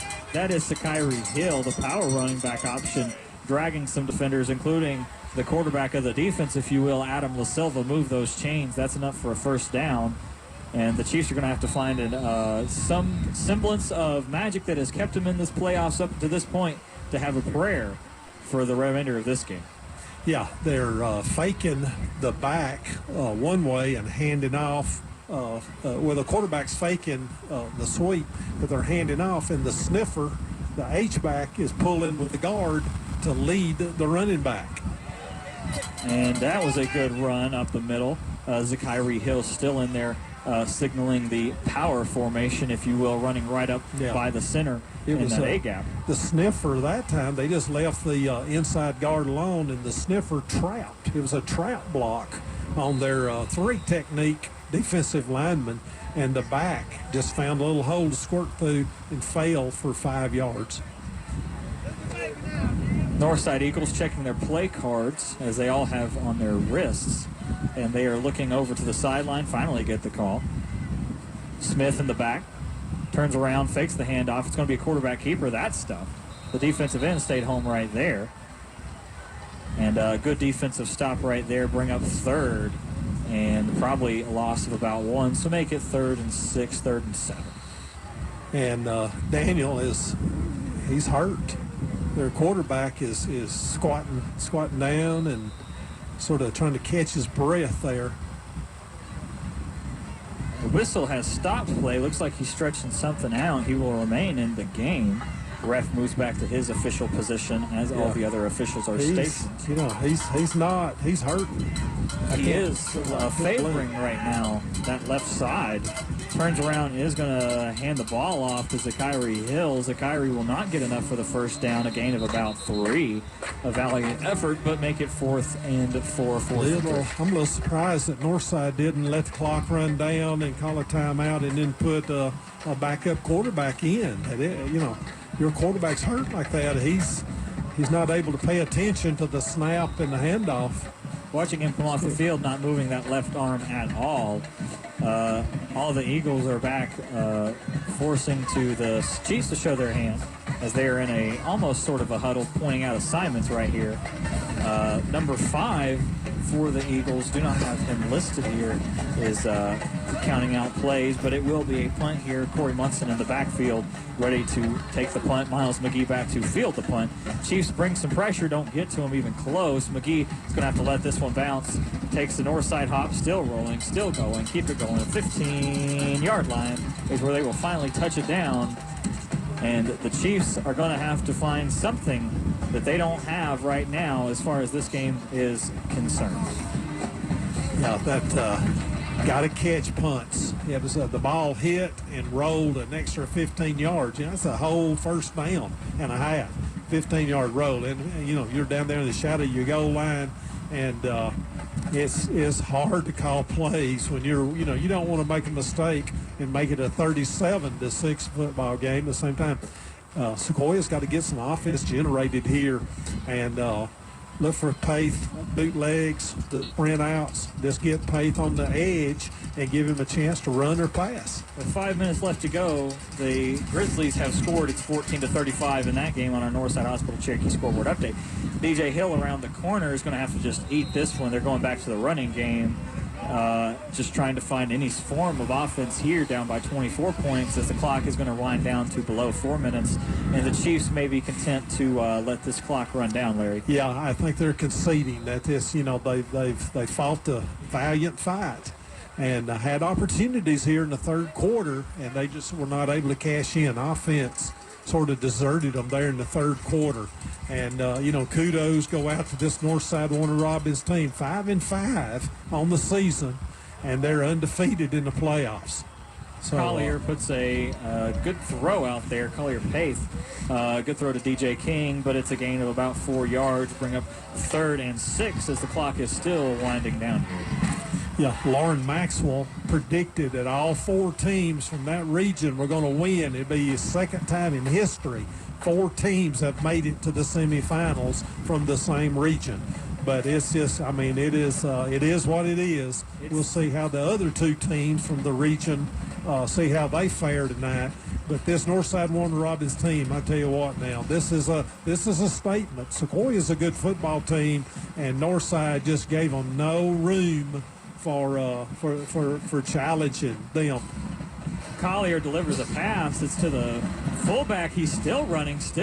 Ooh, and that's going to be a penalty, I assume. And it's not. If that was college, that would be a blatant targeting call. On the run right there was Sequoyah number 3, Jackson Smith, still down. Folks, that's how you get into some fights right there. That was a dirty, dirty hit. No flags were thrown. But my goodness, I mean, lowered the helmet down, clearly intentional, trying to at least make him feel it. I don't have a problem with physical football, but Larry, I do not like that play at all. Yeah, the defensive back is taller, and just as Jackson Smith was making his move back inside, he was forearmed right in the side of the helmet, and to knock him out of bounds, but it knocked him did a little helicopter spin. He is still down. If I had to assume, we don't like to speculate, but we will. Most likely a concussion. He is up. Or no, excuse me, he is still down on the ground. The offensive coordinator went to grab his players, trying to give them a little bit of room. We're going to take a 30-second break here on WLJA 101.1 FM. Stay tuned.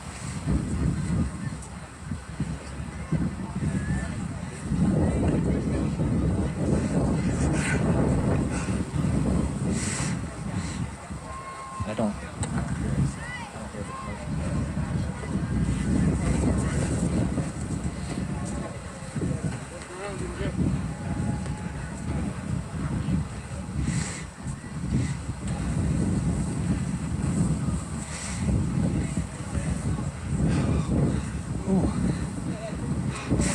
Yeah, that warmer did the trick.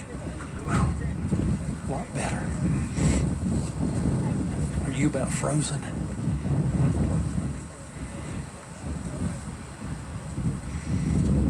When you read Enjoy Cherokee magazine, you'll find features about interesting people, pleasing places, and exciting events. Find out more about shopping in Canton, dining in Woodstock, living in Holly Springs, exploring in Ball Ground. There's always some new and refreshing ideas between the pages of Enjoy Cherokee. Enjoy Cherokee is available in most high-traffic locations and mailed free to thousands of homes throughout Cherokee County. For your free subscription, check us out on Facebook and find past issues on EnjoyCherokee.com. Enjoy Cherokee, Cherokee County's favorite magazine. A good show of sportsmanship here in Cherokee County as the Northside players took a knee to gather around the injured young man. Jackson Smith, the senior 5'7", 185 fullback, been calling his name all day, throwing some key blocks, having some key carries, slowly limbering off of the field. Our thoughts and prayers are with him as he will undoubtedly be out for the remainder of this game. Yeah, at least. well, he's holding his back. Will, I think when he turned and hit, I think it's hurt his back, hip, or something, because he's walking really, really gingerly, and they're not, worried about his face or head or anything. It looked like a head shot, but I think he must have twisted and landed hip or knee, something, lower extremity. Most definitely, and it's a pass out to the line there. DJ King in and out of the hands. A little bootleg play there. Collier unable to deliver an accurate pass a little bit over the head. And the wind, this wind is gusting 30, 35 mile an hour winds. Is coming from the football field. It's coming left to right from the home side to the visitor side. 2:43 to go in the game, and it's 2nd and 10 at the 34-yard line. So Sequoyah just fighting for a little bit of pride here to get some points on the board. That's exactly right. Collier Paith back in the backfield. He's going to take a sack here. Things go from bad to worse. Trying to dance around a little bit. A huge loss, a loss of, quite frankly, about 6 or 7 yards. Yeah. And a timeout is taken by Sequoyah. Defensive end lined up a little bit wide. 2 backs went out to try to block him, and he was jumping around both of them. He was quicker than both of them.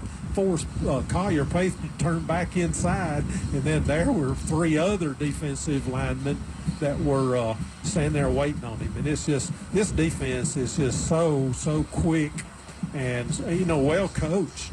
They just anticipate and know, and the secondary is man to man, and they're just like glue. They're like Velcro on the receivers down the field. So there's nowhere to go with the ball. Lee County has added a score to the Creekview game. That is 42-14. As you mentioned earlier, the Maxwell projections are quite spot on. It's honestly kind of surprising how well they do. But, of course, we're rooting for the Grizzlies. We're rooting for the Chiefs here, although things seem pretty bleak for both sides. Nonetheless, it's been a historical season in Cherokee County. It has been a historical season for both of those teams. And, looking forward, we don't ever want to jump the gun, but looking forward to next season, we expect the other 4 teams that are in the county to return to former glory, and we'll have a great next season. But we're so glad for everything that has happened this season, and that we still have 2 minutes and 30 seconds in this game to bring you.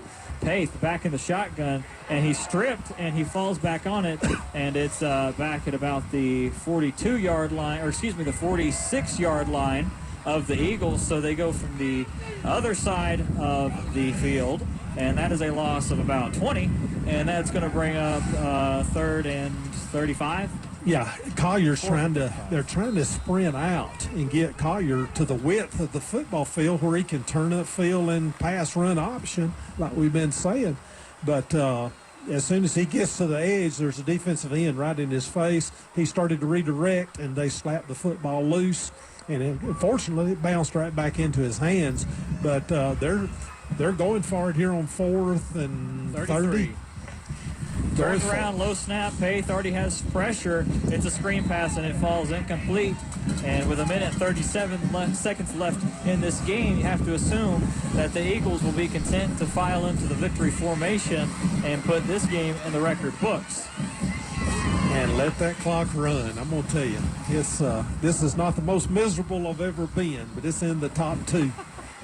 It is miserable here. And, up where we're at above the playing field is really bad. Down on the playing field itself, the players out there playing, this is very comfortable, keeping them cool and something. So I don't think the cold and the wind has been a big effect on the football game. The kickers were able to kick the football fairly effectively, other than I think the cold, the hands on the snappers were more problems than the kickers. But it's victory formation, Will. It absolutely is. Jaden Daniels will take a knee. He'll have to take 2 more, I do believe. Or excuse me, just 1 more to run off all the time. Or no, 2 more to run off all the time on the clock.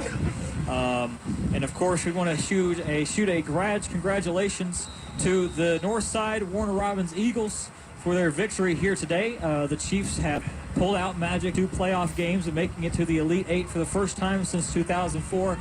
Nothing to look over, my friends, and don't be surprised if the Chiefs return next season looking at their roster, having some juniors that I'm sure will step up, and we'll be glad to see them next year. Of course, they'll miss the leadership of Collier Pace and Adam La Silva. Of course, for the Grizzlies as well, that season is all but over for them as well. We want to wish nothing but the biggest of congratulations to Creekview for their historic season.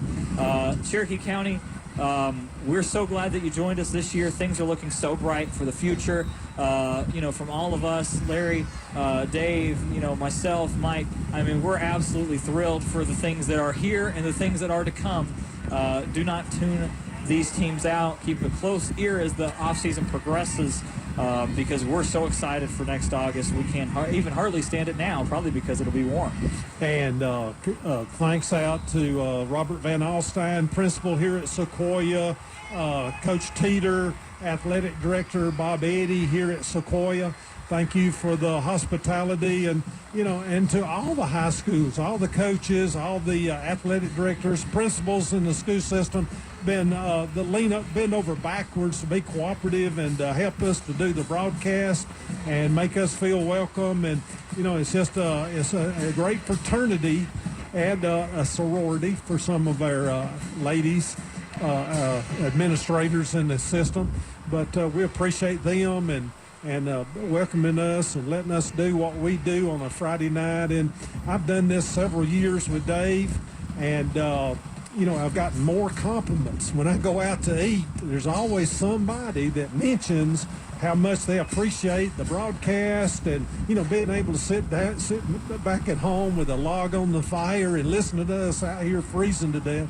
And they can enjoy the game and hear a different kind of an insight. And I tell them it's a great hee-haw show. That's exactly and I'm the comic relief for this side of it. But for Will and Dave and Michael and the folks back in the control center, we appreciate them so much. And I appreciate you, Will, and appreciate you, doing Larry. this thing here tonight and having a lot of fun. Absolutely. We're going to take a quick 2-minute break, and we'll be back with our D.W. Campbell post-game tire show, where we will announce the Piedmont Healthcare Player of the Game and go over some final stats. Stay tuned. You're on WLJA 101.1 FM. D.W. Campbell Tire and Auto Service Centers in Marietta, Kennesaw, and Woodstock have been serving North Georgia since 1985 with the greatest prices on tires and the most professional ASE certified technicians to be found. D.W. Campbell Tires is certified Goodyear, Kelly, and Dunlop dealer with the widest range of services available. Go to dwcampbelltire.com for more information about their services, finance specials, coupons, or to schedule an appointment. D.W. Campbell Tire and Service, proud to be a supporter of Cherokee County football and hope to see it one of the 6 locations soon.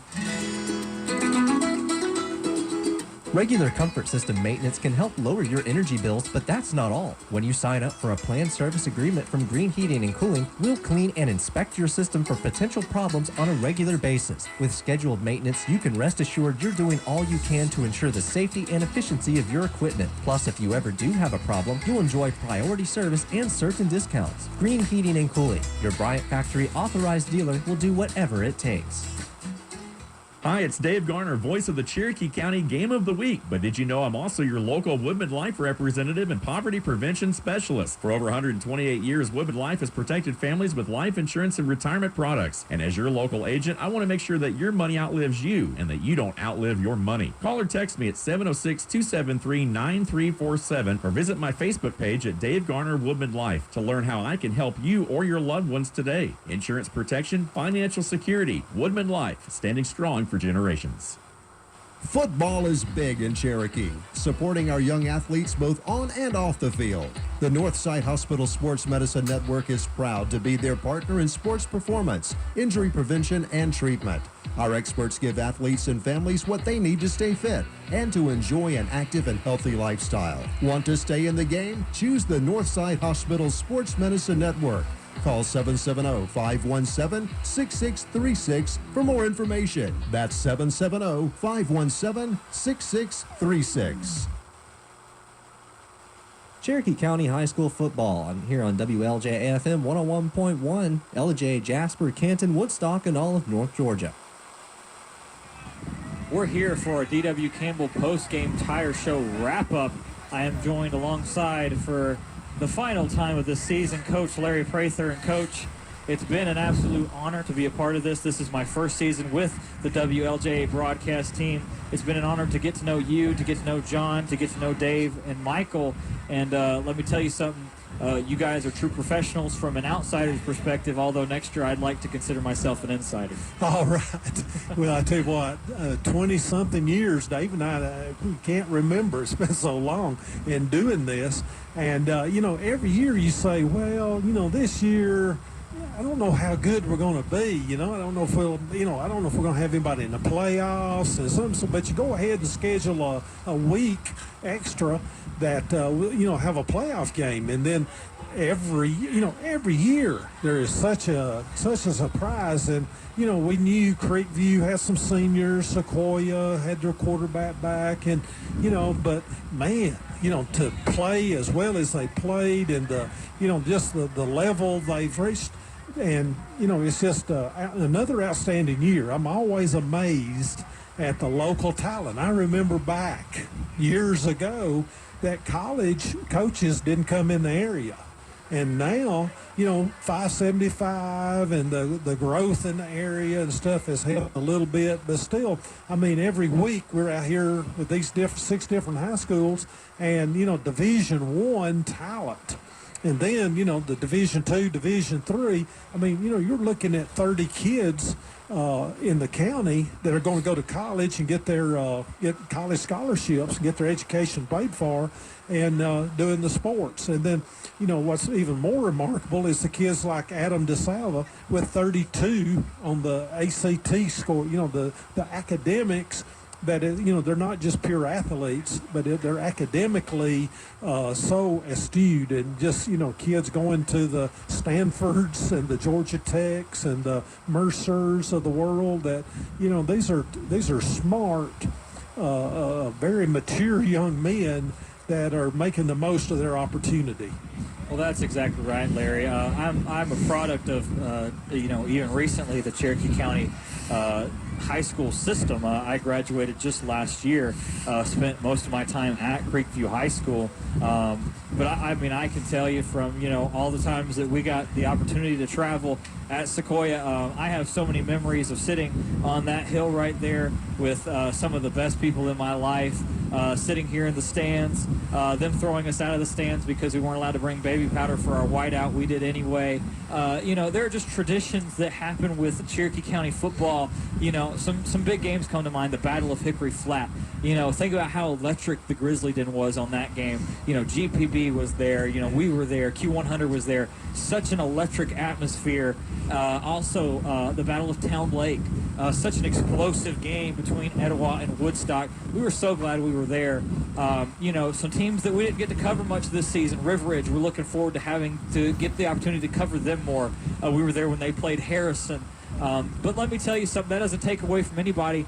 Think about teams like Cherokee, winless last year, gets to go to the playoffs this year. Etowah, the same way, not winless, but still in the playoffs. I mean, we're just so excited for Cherokee County football. They took such a huge step forward with the facilities, with the turf they put in, and it has really paid off here. Coach Carter at Creekview, Coach Teeter here, Coach Shaw at Cherokee. We're just so thrilled that they're a part of this community now.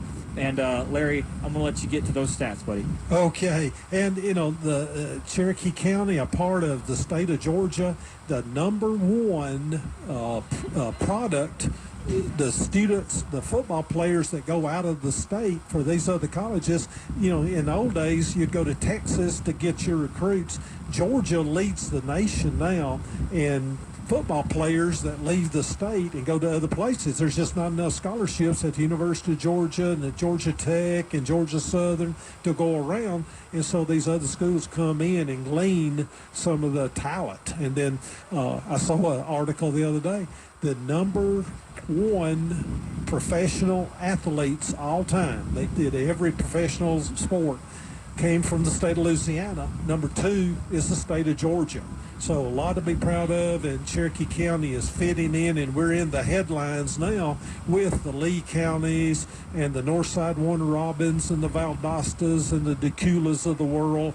And, we're mentioning in that same breath. So, every year it gets a little better. But stats, getting to these final stats, it's all Northside Warner Robins. 305 yards rushing to 47 of Sequoyah. Passing, Sequoyah had 139, Northside had 27 yards passing. Very early on, they saw the rushing game was going to be their staple, and they stayed with it. They had the one interception, had the one turnover, and Sequoyah had the one interception and had a couple of fumbles, but they were able to fall back on them themselves. Fairly clean ball game. Sequoyah had 4 penalties for 36. Northside had 6 for 61 yards. So 7 punts for a 38-yard average. Sequoyah 3 for a 38-yard average for Northside Warner Robins. So 30-6. The stats pretty well reflect that. 13 first downs for Sequoyah, 11 for Northside. The explosive offense, they really didn't get that many first downs. They were going for touchdowns and points. Well, that's exactly right, Larry. And we do have a final in the Creekview-Lee County game. That was 20-42. Maxwell projections had them at a 24-point underdog. Arthur Mosley and his ranking had them a 21-point underdog. Folks, the rankings in Georgia high school football are pretty accurate. And one thing I do want to mention, Larry, before we let you go, is, we were mentioning how good the Cherokee County teams are, and we're stationed in Jasper. And we would be remiss if we didn't mention the success of the Pickens County Dragons. Very much similar to Creekview's season. Undefeated for the first time, reaching champions for the first time hosting a playoff game, first time winning a playoff game. Both had disappointing exits. I believe, Creekview fans and Creekview faithful and the players themselves had to be content with where they ended up. I know that Coach Carter is going to be back next year better than ever, having a full season of, discipline under those kids. They're losing some good talent. Nick Finley comes to mind. He'll be deciding where he wants to go at the early signing point in December, but that doesn't take away from it. And Larry, we're going to let you get out of this win, buddy. It's been an honor to be with you and Dave this season. I hope nothing but the best for you guys. I just appreciate y'all so much and let me have this opportunity to be with y'all. Oh man, it's a lot of fun and total enjoyment, and the enjoyment's all ours to get to do this. And my congratulations go out to Coach Parker, a good friend. Known him, he was an assistant coach here at Sequoyah early on, one of his first jobs when he moved to the state of Georgia from Foley, Alabama. And done a great job here at Sequoyah, then went to Chapel Hill, his first head job, and then there at Pickens, he has molded and moved that, and, they've got one middle school now, one program that feeds in, and C.J. Stryker, their quarterback, a 4.0, high test scores, junior quarterback. He's been recruited by the Yales and the Harvards and the Columbias of the Ivy League, and just a junior. And really outstanding athlete, but even more than that, an academic scholar. But he was highlighted this week in the Georgia High School Football Daily. And it would be amiss if I didn't, Alex, the stats for does stats for Tribune and the Ledger. Alex Resnick, feeding us stats. And then Max Prep Plus for Georgia High School football, and then Georgia High School Football Daily, a free morning. You get it every morning during the course of the week. If you really are interested in high school football in the state of Georgia, they send out a report daily that you get for free, and it tells you all about each classification, the athletes, and the stats, and the great football players across the state of Georgia, and just really interesting stuff. And then Lauren Maxwell, part of the Historians Association, and does the computer printout and the computer prognostication for the games, and it's just amazing how that computer works, and how he's got that thing programmed that he's after about second, third week of the season, he's got it down to pretty much a science. So Will, we appreciate you and what you do, and getting into the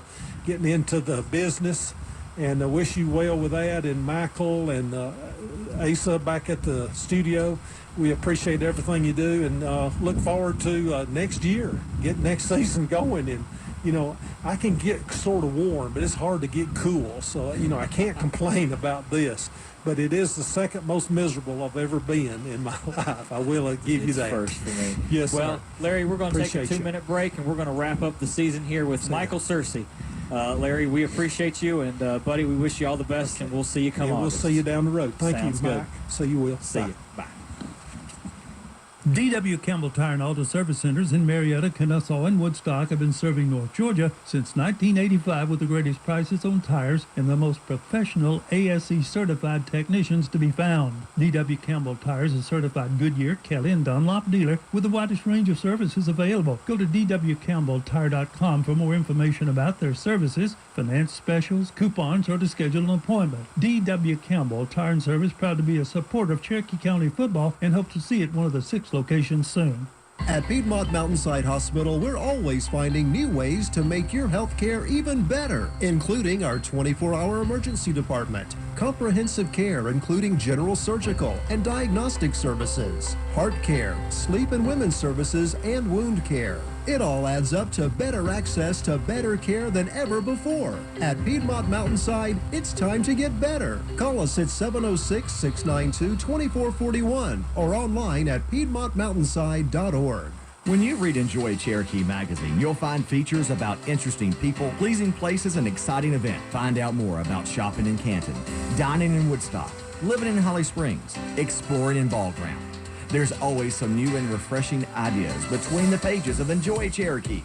Enjoy Cherokee is available in most high-traffic locations and mailed free to thousands of homes throughout Cherokee County. For your free subscription, check us out on Facebook and find past issues on EnjoyCherokee.com. Enjoy Cherokee, Cherokee County's favorite magazine. There's been so much talk about distracted driving, you're probably sick of hearing about it. Well, we'd rather you be sick of hearing about it than lose your life doing it.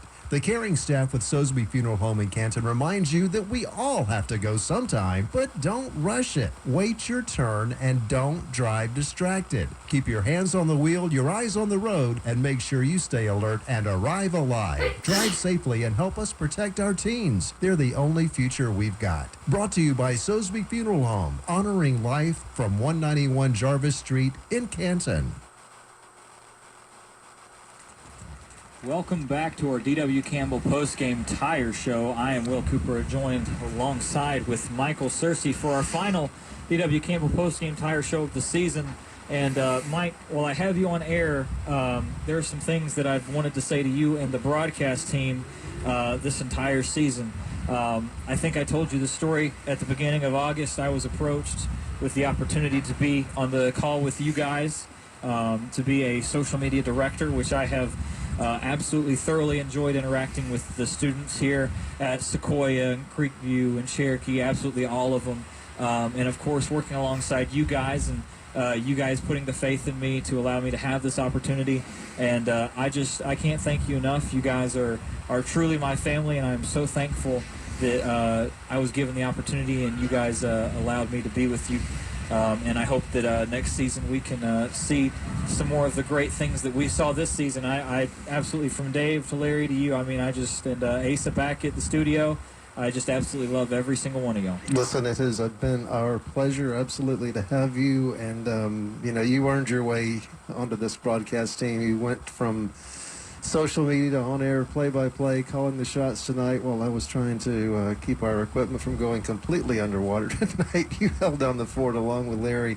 You've done an outstanding job. We are more than happy to have you as a part of our team, as a part of our family. And I want to say a very special thanks to you for all of your hard work, everything you've done this year. Asa, for keeping us on the air every single week. And, it goes without saying, Dave and Larry, the absolute best in the business. So congratulations and thank you very, very much to them.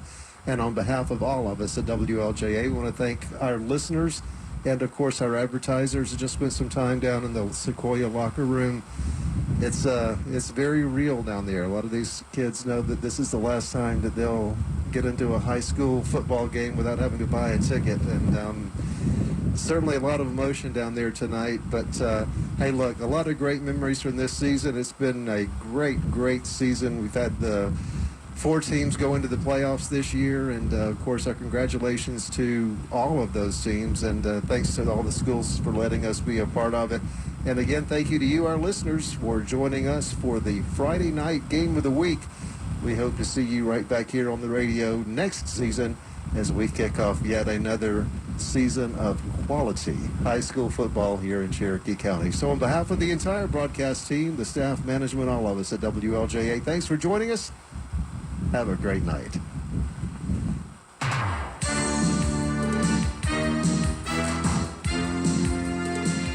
Join WLJA's play-by-play announcer Dave Garner and Coach Larry Prather next week for our next high school football broadcast. This broadcast was brought to you on WLJA by Bill Holt Chevrolet, by Keys Jewelry, Piedmont Healthcare, D.W. Campbell Tires, by the Sosby Funeral Home of Canton,